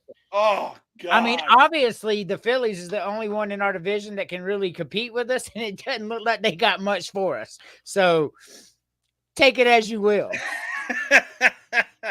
But no, like you were saying, Triple H, he is easily on the Mount Rushmore of WWE wrestlers of all time. He has 14 titles. Yeah, I'd say so. Yeah. I mean, for me, it's Undertaker, Triple H, The Rock, and Stone Cold. That is my Mount Rushmore. I will say this. Okay. Stone Cold doesn't get injured 2 different times and then retires. Okay. The Rock doesn't leave for Hollywood. Mm-hmm. There's a few of them he might not have. Yeah, very true. There's a few of them he might not have. And again, he got a few bumps because of injury. But I'm not going to say he didn't make the most of the opportunity. That's what's making him a legend. That's the reason why I'm saying like he should definitely get his flowers for what he's done. Like, and I'm just talking about as a wrestler. Nothing from back behind the scenes, nothing about what he's doing now. That's what he's done over the last few years, or maybe, close to a decade. But regardless, like I'm talking about as a fucking wrestler, I will say this. He not only had one great faction, he then built another faction and then has a faction that he continuously brings back in DX. Well, I mean, look, Evolution, in my opinion, has the greatest faction entrance of all time just because it's Motorhead, and it's not even close. Well, here's what makes Triple H so special. The greatest wrestler of all time, Hulk Hogan, came out and said Triple H was his dream match because his timing was impeccable. Not only is Triple H one of the best in-ring performers ever, he's top 3 on the mic ever. So he's top 3 in both genres, in the ring and on the mic. That makes him a GOAT. I mean, like it just does. I mean, Triple H, Hulk Hogan, Shawn Michaels. I mean, they're all there together. I mean, the craziest thing is during the Ruthless Aggression era, when it was like Cyber Sunday's first pay-per-view ever. You know how out of pocket you got to be for Triple H to come out to the ring on microphone and be like, hey, I don't come to where you people work and tell you how to do your job. I don't tell Fatty here I don't tell Fatty here at McDonald's and tell him when the fries are done. I don't tell this broad right here, the blondie that I'm pointing at, to tell her what street that she should stop. Like, it was a different world back then, and but see, here's the thing: Eric Bischoff trying not to break. I mean, Triple H would work in any era, even in the golden era. He because he had the King of Kings theme, right? So that works in the golden era when it was all pyro and baby. Characters and then Motorhead. He knew what sold and it worked. Listen. I'm just saying, I would have liked to take 1998 to 2004 Triple H and put him against 1978 to 1984 fucking Ric Flair. You take any. How fun would that be? Huh? How fun would that be? Bro, listen, when I tell you, like, granted, Ric Flair, way more charisma. Oh, he's safe! But when you're talking about solid characters, solid fucking, I mean, all around, triple threat. Oh, that would have been fucking magic. That would have been magic. Triple H would have been out there. Triple H would have been out there beating the hell out of Ric Flair. Then all of a sudden, here comes Arn Anderson and Ole Anderson. Yeah, that shit would have been fire. I would have enjoyed every minute of that. Triple H trying to fight off the 4 Horsemen, and like that would have been great. Give me 2000s Triple H over any version of him that we have seen over the last 2-3 decades. Triple H from like 2000, I want to say 2000, when he lost the World Championship to Batista at WrestleMania 21. Like that, the man had 2 prime years. Oh, it's not even close. So I'll say this: if you're pulling the Horsemen, right? So then you got to pull DX. Right. So if you're gonna pull the Horseman, if Ric Flair is bringing the Horseman to the table, then Triple H is bringing DX. I Well, don't know. that's That kinda would be some fun. well, that would be Oh, kind of facts. unfair because Shawn Michaels is also a top 5 wrestler of all time. So now you got 2 Facts. top 5 wrestlers against Ric Flair and some flakes. And I love Arn Anderson, don't get me wrong, but he's not on the caliber of Shawn Michaels. Like I was Shawn gonna Michaels say, is the don't get me greatest wrong, showman of I all time. think Triple But H but how did the fun would that double A. be? Oh, The New Age Outlaws coming out battling Ole Anderson. I mean, that would be fun. I mean, to It watch would be. Road Dogg out there, doing his little left jab. I mean, you know what? We got to make this happen. Somebody make WWE where we can do these factions together. And I think- let's just do it. I think there's only one show and one show in mind that I can really think of that can make something like that happen, and that is Celebrity Deathmatch. They brought a time machine in to bring back Chris Farley, for crying out loud. Listen. I'm just saying, claymation takes a long fucking time, especially Very if you true. don't have Yep. lots of people. Like my wife is a graphic design major. Okay, the Oh, amount of art cool. projects I've seen her do for different things to get different credits, and claymation was one of them. And when I tell you that was the longest 2-minute video I've ever seen recorded in my life, it took she had to take over 10,000 pictures. I was gonna say, 2 minutes might have been 2 fucking hours. Exactly. Oh, Well, I God. mean, I think on another show that we're all on, I think this week we will do our favorite wrestler of all time. Now, I think this is going to be a good one. Sounds had good fun. to me. I will say this though. I think when it came, there was a brief rivalry with Triple H and Umaga, aka Jamal. Now, What could have despite been with the fact Umaga? that, say what? What could have been with Umaga? Now, despite the fact that Umaga was 350 pounds, the man was athletic as hell, and Oh, man, yeah. oh my God, could he move and fucking sell? Let's The man understand this. sold Triple H's Double A spine buster like rent was fucking due. Okay, Yes. he's it's in the same breath as you say, what could have been with Yokozuna? Yes. Like, you have to understand, like, he was essentially Yokozuna without the weight problem. He just had the drug problem instead of the eating problem. Yeah. And Yokozuna it's was badass too. like, And I mean, but Umaga was taking chair shots to the Hold on, fucking hold on. head look at that cleanly. entire bloodline. Look at that entire Yeah, I know. bloodline. And what you see, you got Rikishi in that bloodline. Yep. You got the crazy Samoans. You got, I mean, come on. Oh, You got Fatu.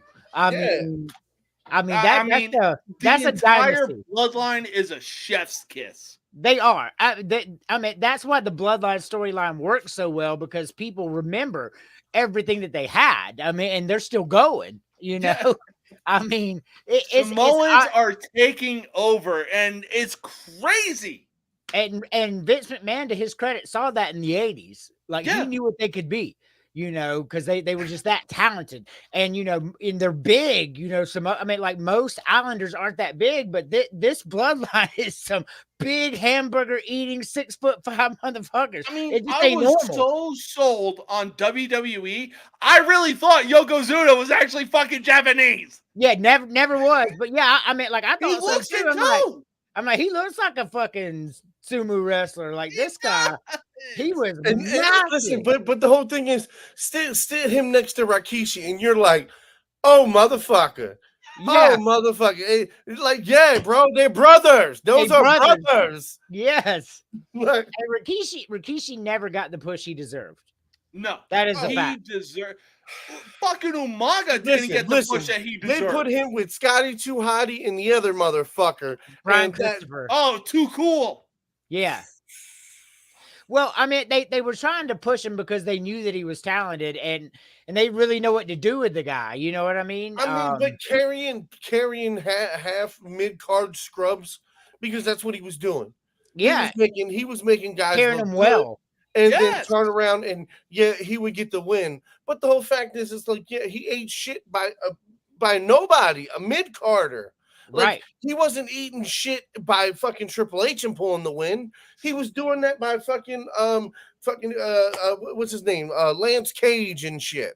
Yeah. Nobody cares about Lance Cage. You know what I mean? Like, that is not a win. That is just whatever. Unfortunately, arguably the one thing that he is known for is getting chokeslammed off Hell in a Cell onto the bed of a truck by the Undertaker. Hey, Rikishi was athletic too. We were talking about Yes, other big guys that were athletic. He would do like flips and shit off the top rope. I mean, the guy was 400 pounds, and he could do cells like badass Billy Gunn. Are you kidding me?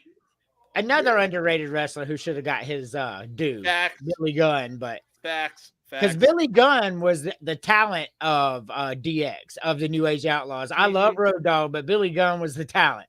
Road Dogg was just the voice. That was the difference. I was about to say, he was the motor mouth, bro. He was the motor mouth. But in ring, Billy Gunn can go with anybody. Like, in history, he was that good. But Road Dogg was not. He just had the little, dance and punch. But at the end of the day, I mean, and the badass Billy Gunn was the one doing introduction skills. Don't get that. Hey, look, Road Dogg had one of the best mic skills ever. He really did. That's why he was out there. But he couldn't sell shit. Facts. We've been talking so much. Yeah, oh, you didn't know? I mean, that was classic.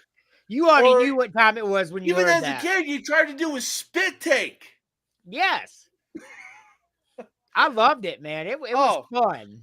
Loved it too. But my God, we've been talking WWE for so long that baseball went from Otani to WWE for 30 minutes. I love it. I do too. This is what it's about. This is No Mercy Sports. It's all about, baby. I love it. What the fuck we want, when the fuck we want. That's right. But look, even a month ago, when opening day was drawing closer and closer, the only thing that I heard when I was listening to the radio going into work, ESPN, Fox Sports, whatever the fuck it was the Justin Fields trade, what the Steelers are going to do. And now after this past week and weekend, obviously March Madness, and for good reason. Right. The Elite Eight is perfectly set up, and you couldn't have anything more perfect put together. So the Braves had 19 hits today. Go ahead. I just want that out there. Wow. 19 hits? 19 hits in Philadelphia. Wow. And by the way, UConn is beating the hell out of Illinois. Don't know how that happened, but they're they're up 48-23. No, the fuck. Oh, my God. Like that, Illinois is so good. I mean, UConn's going to win it all. If they're beating Illinois by 48-23 right now, nobody's stopping UConn. Just give them the title. Yeah. And speaking of March Madness, I mean, obviously for good reason, there's a reason that it's getting talked about. We got the Elite Eight going on with a chance to move on to the Final Four. And it's not until everything comes out with Otani and until opening day actually starts that baseball starts getting talked about. Why, of all sports, is baseball so disrespected? Well, this is where I will defend the other sports real quick. So you have NBA going into the playoffs, NHL going into the playoffs, March Madness, and NFL free agency. I don't think it's so much baseball is disrespected. I think there's just so much fun going on that until baseball is here, people are like, I love baseball, but goddamn, look at the March Madness. Look at the NBA. Look at NFL free agency. Look at NHL. It's a lot before. Look at NASCAR. Look at golf. Correct. It's just a lot going on. But listen, this is where baseball is not disrespected. All this shit's going on, and we're talking about opening day. That's how powerful baseball is. That's what I'm talking about. That's true. I mean, I was going to say the one thing I really hated, unfortunately, we were in October and football was in full fucking effect. The only time that baseball got talked about was the Arizona Diamondbacks sweeping the LA Dodgers, and they had a problem with the playoff bracket that was set up. I was all in baseball. We talked baseball, though. Yeah, we talked did. Baseball. Yeah. Yes, you best. But fucking standing on business, baby. Fucking DK Metcalf celebration. You know what though? I just want to throw this out there real quick, man. Like the new addition to the new company that you guys are a part of, and I'll let you announce that because it's your show and the show that we did the other day. So we're over 5,000 views, all platforms right now. Like that show was fire. Like you guys are a big win. And I'm so excited to be a part of this show with y'all. Like it's magic. You throw, Chris with the way he is, Emily, that's a different way. We're not going to get into that because this is about this show, but this show is so much fun. Like never could I just separate onto WWE because, we're so structured and I got all this stuff I'm thinking about, but this right here needs to be brought on to the other because I would enjoy doing this every single week. I don't get on other shows unless they ask me, because I'm so busy, but I will make time for this show. Like I love this show. That is the one main reason. Like I met him through another person that I was a co-host on. And then he kind of just went flat dead on me. And I was like, if you want, I come on your show. Yeah. And I started doing the show with him. So it's like, and this is how we like to do it. Like we have some structure, but if we want to run off for 20 minutes on a subject, we can fucking do that. Yes, you know what I mean? There's no rule. There's nobody saying, hey, you have to do this. My point is this show is going to be very popular. I do think that it's going to come into the organization. Like I said, it's your show. I'm not going to announce it, but when it does, it's going to be like, just think you're going to have 5,000 people watch your show in like 2 days. I mean, this show is fun. I'm just saying, I'm having a blast. Hey, look, brother, your show is fun as well. We love being on there.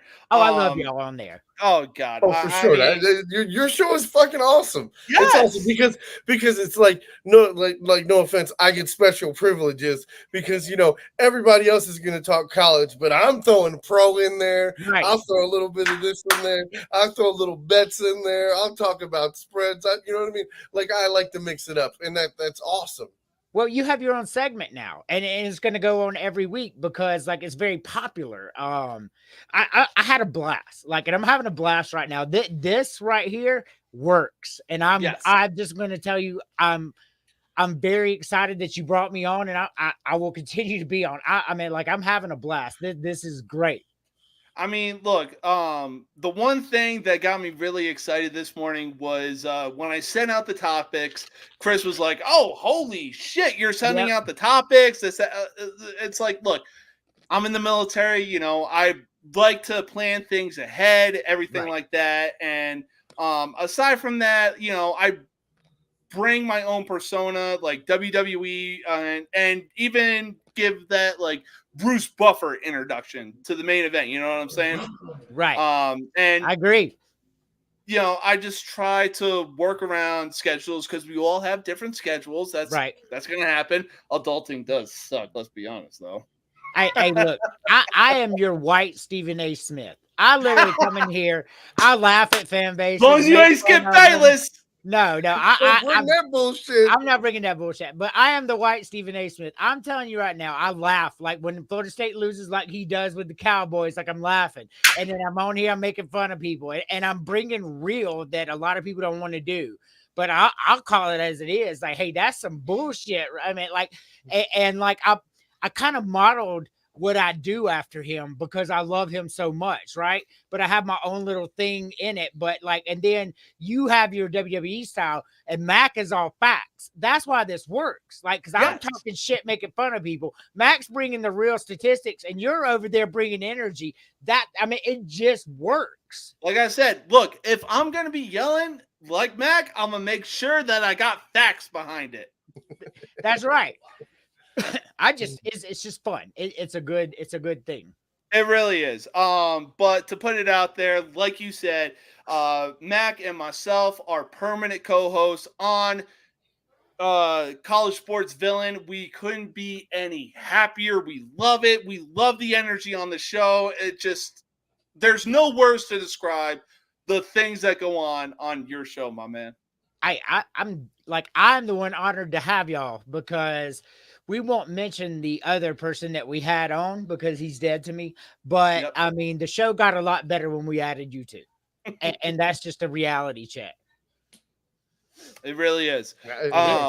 It's a pleasure, man. It's a pleasure. I'm having a blast. You guys made the show 100 times better, and that's just a fact. And you know, I'll call it as it is. Like, my show was fun, but now it's super fun.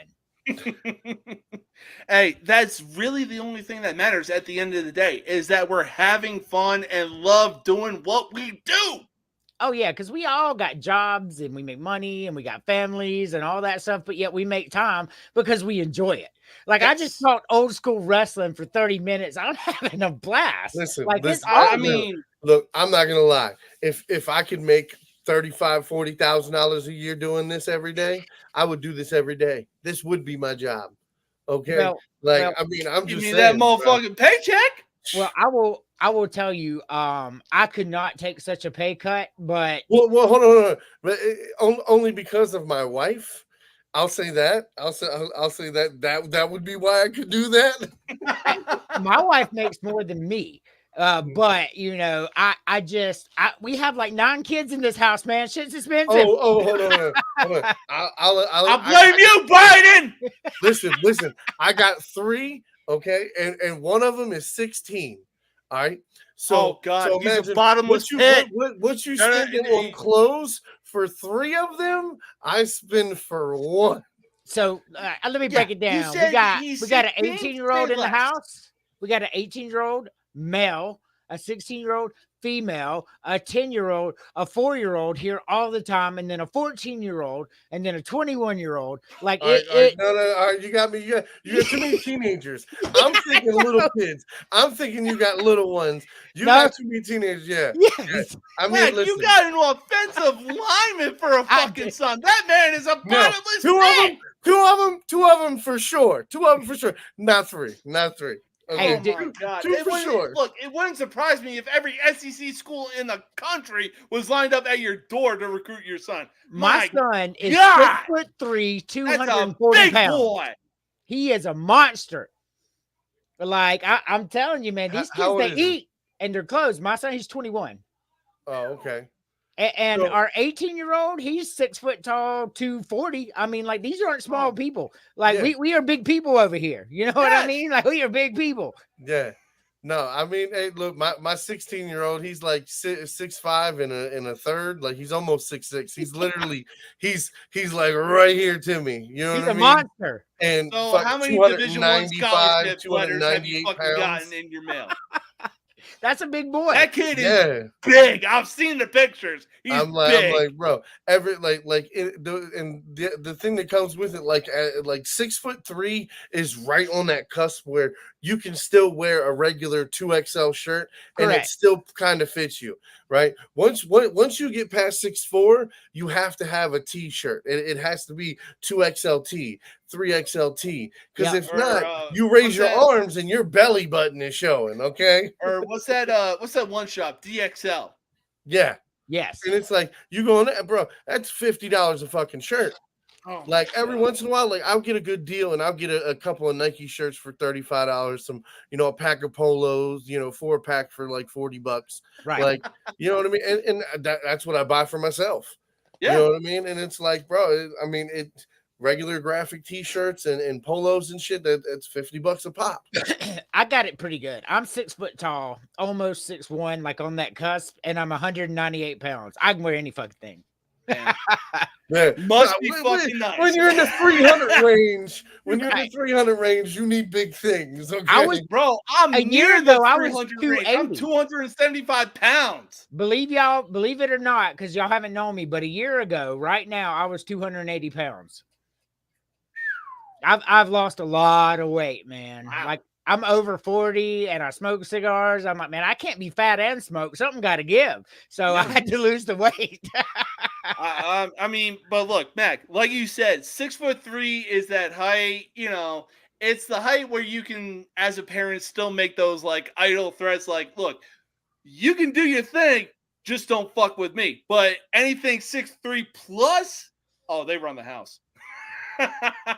Oh, they think they do. No. See, They think they do. my whole thing there it is. They think they do. Listen. That's it. My son has tried it a couple of times, and the whole thing is it's again. Don't like, try the you know, tribal tree. Listen. Tried It don't matter how big you are. And I told him you be 6'8", and that just make it easier for me to throw you down. Right. Yeah, I get Like, you. you know what I mean? Like it doesn't matter. The whole thing is you can't beat experience. Oh yeah. No, Can't No, beat I experience. mean, And listen, my whole thing is until you're getting 10 sacks in a football game, I ain't worried about it. I can. you're take not it. getting sprinkles on your ice cream, my man. Now, if you're consistently beating 2 and 3 offensive linemen and throwing kids around like rag dolls, then you know what? Maybe I'll start rethinking shit. But until then, I'm not scared of you, bro. You're good. You're not great.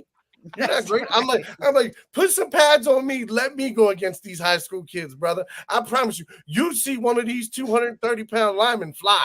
But when I tell you, I would fucking throw one of them little motherfuckers. like, listen, for fun, I 200 pounds on a curl bar. I take it, put it over my head, and press it standing up. No problem. Dear God. All day.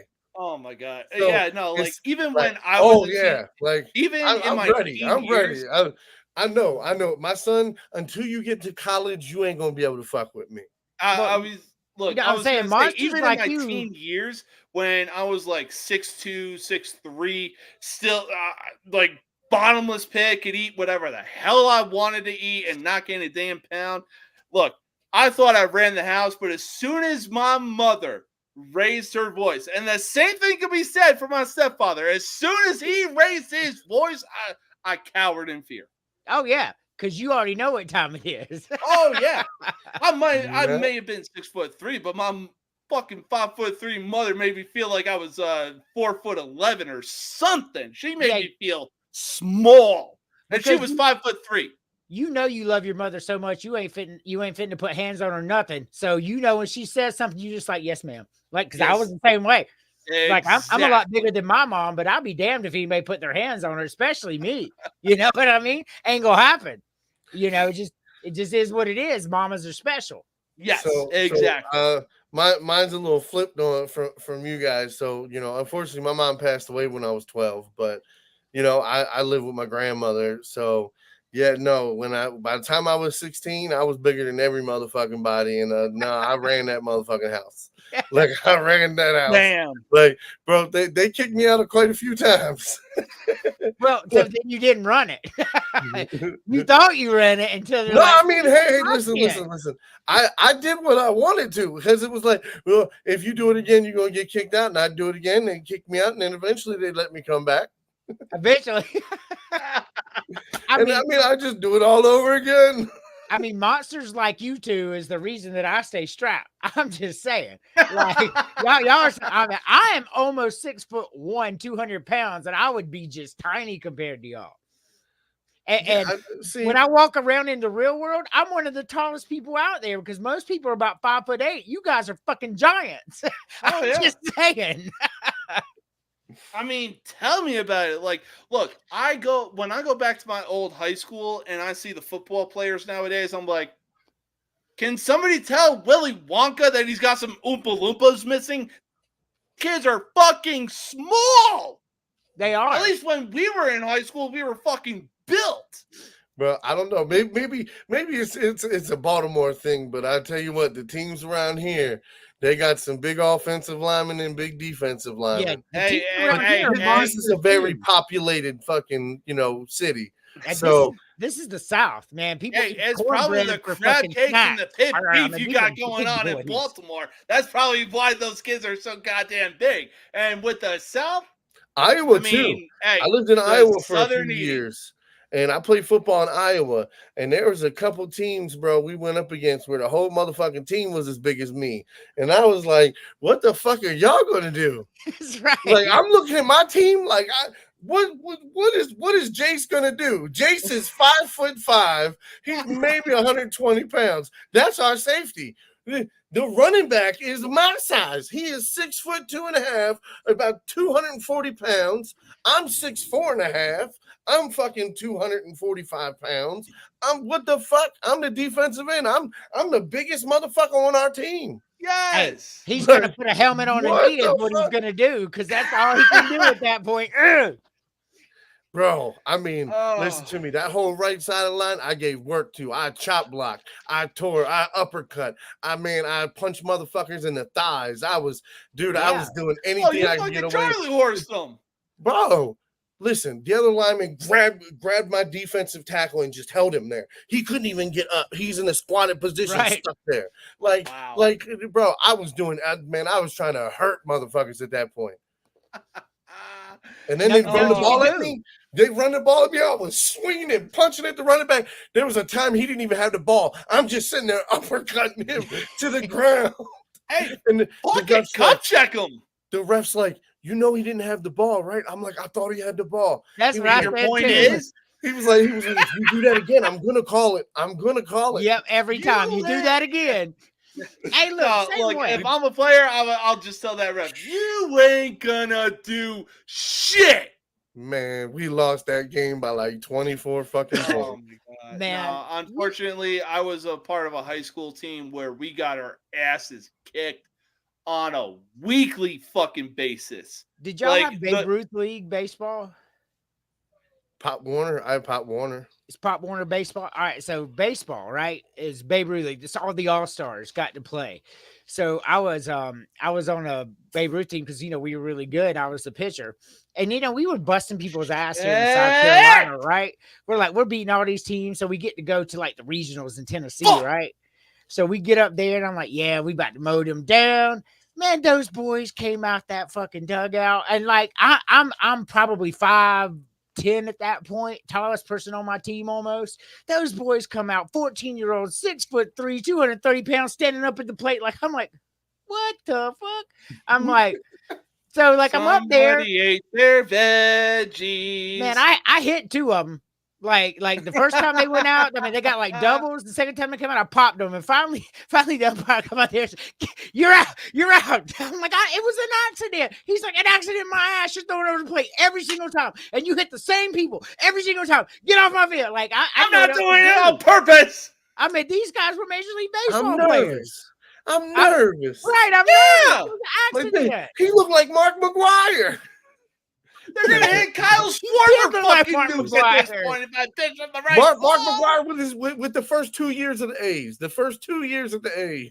Oh my god! I'm looking at these guys. I'm like, there's no way these fuckers are 12 years old. Yeah. Like these are adults. I guarantee you, if you were told them like, hey, show me something that you're 12 years old, it's gonna be what is it? When now I'm 12 with a $20 bill. So, this fucking crayon for the bench warmers. So I'll say this though, like I was 6'4" at 12 years old. Like I had a lot of parents when it came to playing Pop Warner football, middle school football. Like we need to see ID. Like my mom had to go get an ID for me to go play, and she had to bring my birth certificate for me to play baseball, basketball, football.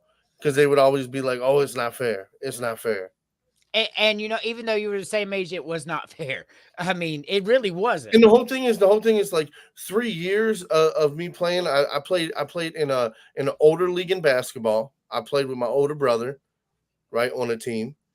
Because it wasn't fair for me to play with the other kids because I was a foot taller and I could dribble the ball down the court. Like I could dribble the ball like I was 7, 8 years old. Like I wanted to be Michael Jordan. I wanted to be Michael Jordan. He's my favorite player. So I played like Michael Jordan. Like I would run every time I would get I would run to the rim, go up and try to hit a layup. Like I would stop in front of a kid and try that's what I was trying to do. I was decent. Like I was decent. I wasn't great, but compared to the average kid, compared to somebody a foot smaller than me, that was easy pickings. Oh, yeah. So UConn is up by 30. No, oh shit! I really thought it was going to be close.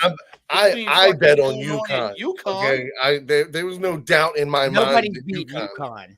Illinois was the hottest team in this tournament, and they're currently getting beat by 30 with 6 minutes left. They have only scored 38 points. In this game. Wow. Damn. So That game have aside, we're everything. going to make some predictions for the Elite Eight. But right now, we're still going to stay on the topic of baseball. There were quite a few losing teams last year, but nobody stunk up the joint worse than the Royals, Rockies, or even fucking Oakland last year. They were all 50-win teams. Putting them aside, which team that had a losing record last year has a best chance to make the playoffs this year? Playoffs, none of them. But the Royals will be the best team out of the ones you mentioned. Oh, okay, yeah. The Rockies are still trash, and the A's are super trash. Oh God, are they Statistically speaking, I 100% agree with what you said, Mister. I mean, look, like I told Matt, the Oakland A fans really did a boycott. People bought opening day tickets to really have a fucking party outside the fucking stadium. You know how bad you gotta be, or how much you gotta hate the owner to do something like that? Hold on, real quick. UConn is on a 30-0 run. 30-0 run. But yes, the Oakland A's jerked them. Yeah, it just came through my ESPN. Rips off a 30-0 run. Nobody's beating UConn. But yeah, the Oakland A's, no one was at their stadium. No one. Yeah, they had like 13,000 people present. Mm-hmm. Oh my God. But yeah, honestly, I really could see out of the three teams mentioned, the Royals actually making some sort of progress this season. Hell, even the Nationals of all teams. The Nationals aren't that bad. The Nationals are better than the Rockies and the Royals. Blackhawks are up. Oh, about time. Let's go.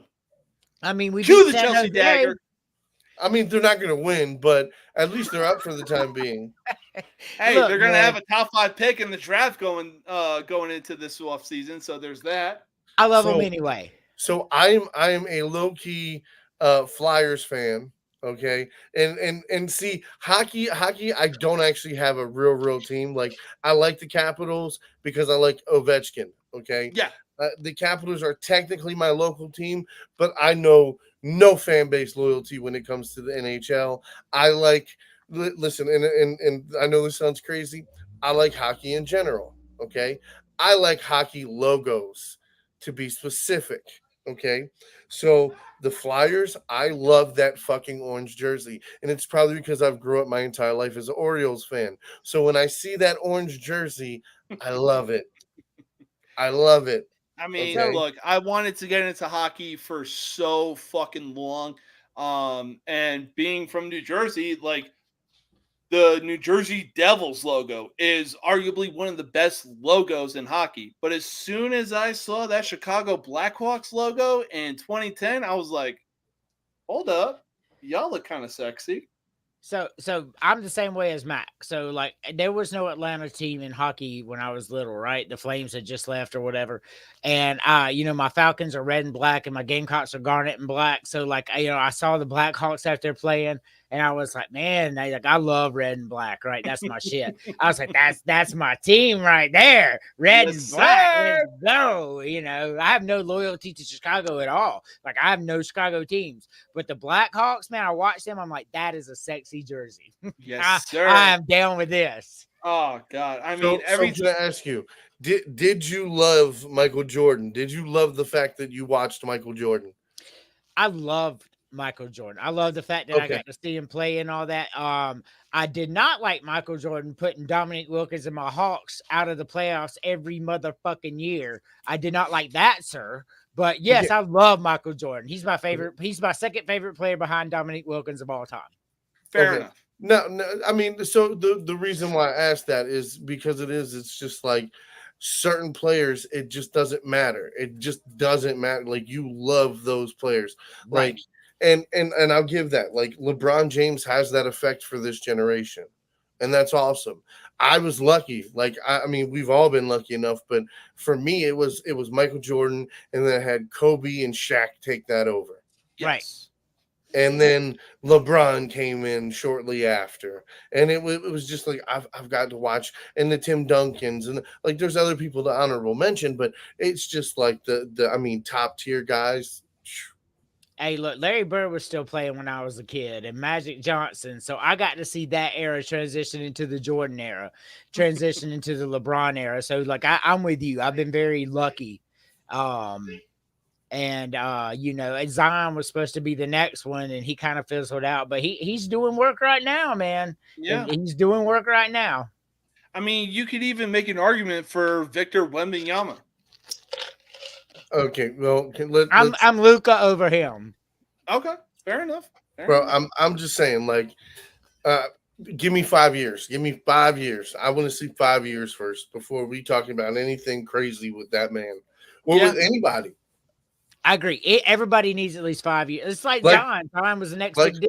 Last 5 years. Until last year, I didn't even talk about Luka in a sense that, like, yeah, this guy is on Hall of Fame fucking course. He is definitely. He's because on that anybody can fizzle out at any time. Yes. Okay, and anybody can get injured at any time, and anything can happen.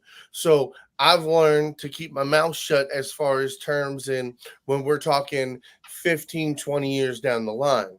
Okay. Yes. I want to think about the next 5. Let's see what the potential is for the next 5. Okay. Yeah, no, couldn't agree more. Couldn't just because how young he is. Yeah. I again could not agree more. I mean, Luka is tearing up the NBA right now. I mean, you could really make an argument that he could be the next face of the NBA.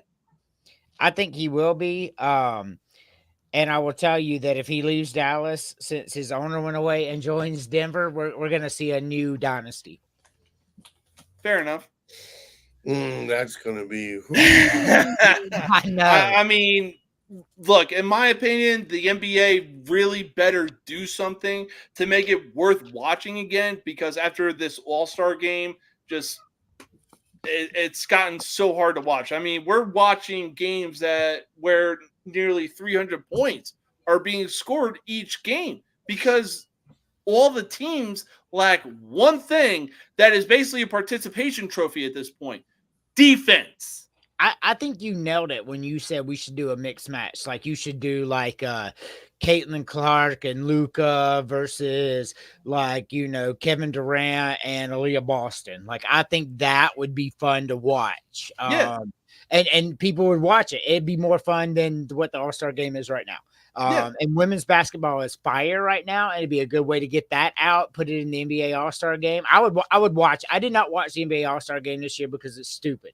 But if Caitlin Clark and Kevin Durant were out there playing Aaliyah Boston and Luka, I'm watching every minute of that. I promise you. Facts. I mean, like, I even wanted to watch the 3-point contest between Steph Curry and Sabrina Iniuwasku or you know what? Bring a Legends 3-point. Bring Ray Allen out here against old ass Larry Bird. I'm fucking watching. I'm watching Michael Jordan on a 3-point contest. Like, you have the names. Make it happen. Like, the NBA commissioner is trash. But I digress. He's made the league so fucking soft. It is unreal. It's trash. Like, there's so much you could do. The tournament could have been a play. This awful. This guy's awful. Time to move on. Just give it to Pat Riley. I mean, let him be the commissioner. Oh my God, he'd make the NBA the fucking 90s again. Yes, it would be fun again. Give it to Pat Riley and stop being a bitch. I mean, hell, during the 3-point contest with Steph Curry and the WNBA player, the fucking female was shooting threes from an NBA line, and the WNBA 3-point line is shorter than the NBA 3-point line. So the fact that they both tied really speaks volume and shows how entertaining that it actually was. For me, it sucks because it's like this. I think purists always wind up taking a back seat to the new and potential dollars. And that really sucks when it comes to sports. Yeah. Because it's like, if we're the people that consistently watch your product, buy, paraphernalia of your product, like, why wouldn't you want to support what we want to watch? You think they would? I mean, I'm just saying, if I have a customer coming in to buy epoxy, guess what? You know, I'm gonna make sure I have the epoxy they want. Okay, I'm not. Correct. You know what I mean? I'm gonna make sure I'm getting them what they want. Okay, I'm not going to have them come into the store and be like, no. This is what I'm going to give you. Yes. No. You're not gonna get epoxy today. You're gonna get polyaspartic, and you're gonna like it. All right. Right. You're going to get a 1-day system. You're going to have to rush. You're not going to know what to fucking do. But guess what? I'm going to tell you how to do it 3 times. I'm going to write it down for you. Good fucking luck. All right. You know what I mean? Like, that sounds horrible. Yeah. No, it really is. But since we're still on the subject of basketball, we're going to make some predictions. So Illinois versus UConn, I think that game is basically over. It's over. Yeah, UConn is up 71-47. It's a wrap. Yeah. But next game up is Clemson versus Alabama. Who's taking that win? I'm gonna give it to Clemson. So I knew you were gonna say that. Yeah, sorry. So Clemson's 11 losses this year. 8 of them come from teams that play fast and play hard in the paint, and that's what Alabama does. The game is going to be hard fought. It's going to go down to the end. I'm giving Alabama a 3-point victory. Ooh, okay. Oh man. So I'm probably going to lead towards Bama. I mean, you know, Clemson. Yeah, they're. Yes. The smart money is on Alabama. Yeah, me. The game is definitely a spicy bet taker. Okay, I like the spicy bet. That's why I'm going with Clemson. And also, Clemson. Fuck Clemson. Fuck them. The hell, fuck them. Go Gamecock. Listen. That's where Mikey wanted to go to fucking college. Like he up until like last year, he was like, "Yeah, I want to go to Clemson, play football for Clemson." I'm like, no, Alabama, NFL, Alabama, NFL. Well, I mean, Clemson puts people in the NFL. I would tell you. I know. But so Dabo Swinney, as much as I fucking hate Clemson, is he loves his players like his son. So if your son was to go there, and this is a great area too, because I live here. I live like 30 minutes from Clemson. It's nice. It will not break your heart to come here and see the values and everything that's here. And it's safe. You know what I mean? Even Dabo Swinney is essentially like I'm from North Carolina of Jim Harbaugh. You know, he brings a passion and energy and everything. I'm sorry to cut you constantly. But yeah, Dabo Swinney, he's like an ACC version of Jim Harbaugh. He brings the passion, he brings the energy, he breeds players that look primed to make a run in the NFL. And they tried to cancel him because he prays during the games, and it doesn't happen in Clemson in the South. Unreal. But I mean, look, the South is the South for a reason, you know? They're going to pray regardless. Yeah, but like I said, if you want to get technical, I'm from the South. I was born in North Carolina, Caldwell County. Lived there for the first 2 years of my life. Went back as a teenager for about 2.5, almost 3 years. And live there. Like, it's a motherfucker because for me to get my birth certificate, I got to go all the way down to North Carolina. You do it online now. Yeah. Thank God for COVID. Thank God for COVID, right? Like, you do everything online. The first time I was like 21 years old, had no ID. I needed a birth certificate to get an ID. Oof. My ass get on a Greyhound. I'm going to North Carolina. Oh, God. All right. So tomorrow we got 2 more college basketball games that are worth a trip to the Final Four. First game up, we got Tennessee taking on 1 seed Purdue. I'm taking Tennessee in this matchup. I still don't trust Purdue as far as I can throw them. I'm taking Purdue. You want to know why? Because I so want to see Purdue go against UConn and Zach Edey. Like, I want to see the big boy on UConn dunk and fucking put the ball up and work his motherfucking ass. Now, I mean, it could also work out in Zach Edey's favor because Zach Edey could do the same fucking thing. So it's a battle I want to see. So I'm going with Purdue, and I will tell you why. So South Carolina beat Tennessee. because BJ Mack, the big guy, they couldn't stop him. And then the second time they played, Tennessee only won by 3 because they couldn't stop BJ Mack, the big guy. And BJ Mack is nowhere near, South Carolina is nowhere near as a talented team as Purdue, right? Tennessee's a good story, but I think the story ends right now. I do. Purdue is proving that the disrespect that they got is personal. Yeah. So They I got lost Purdue. to Fairleigh Dickinson last year. I got Purdue by 10 plus. Okay.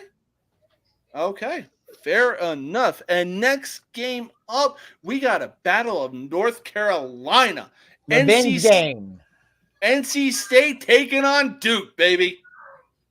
NC State. I knew it was going to. I'm riding with them, boy. Fuck it. I'll ride with them too. I think they play spoiler to Duke. Hey, I think NC State's a great story. The first Elite Eight since Jimmy Valvino.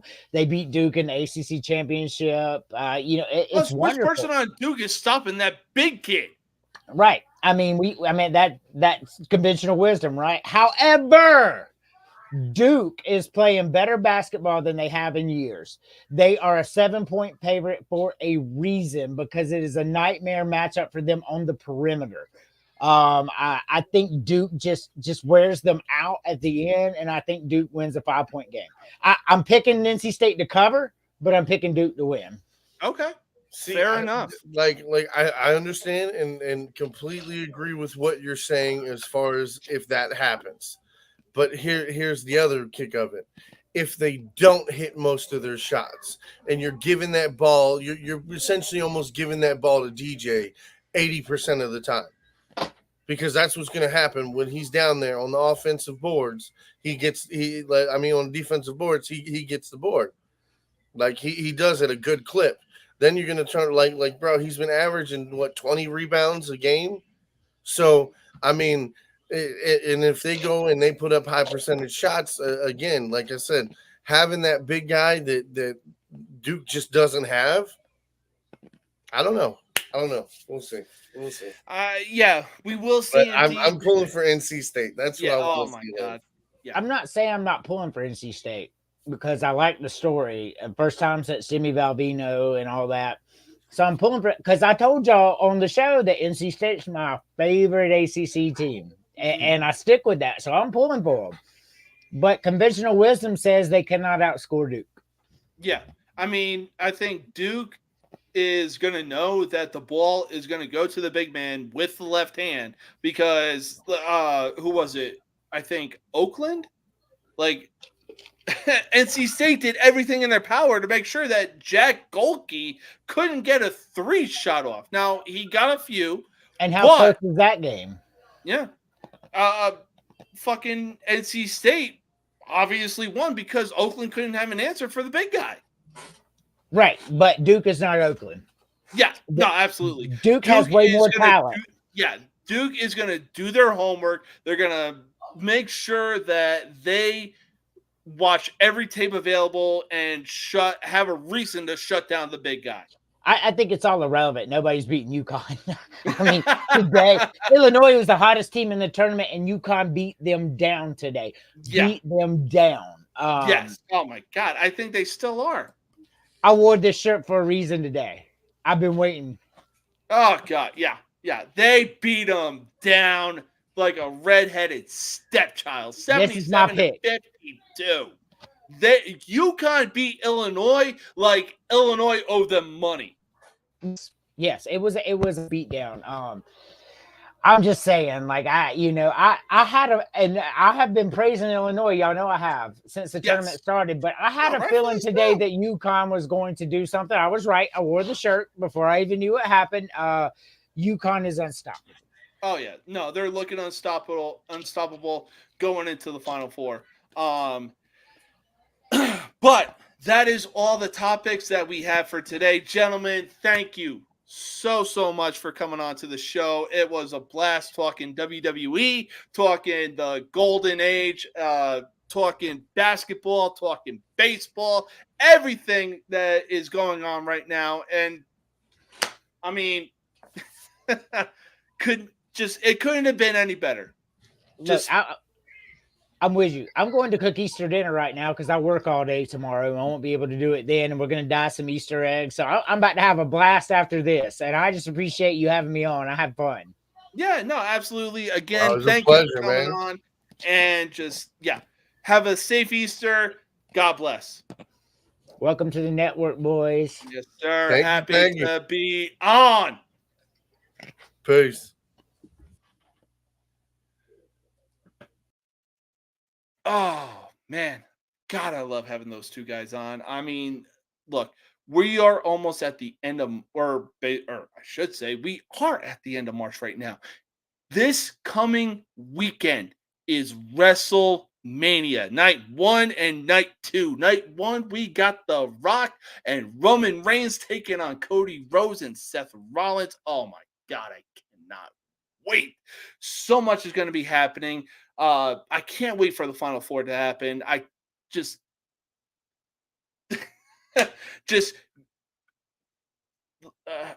I'm speechless. That's all I got to say. But that is all the time that we have today. I will see y'all next week. Peace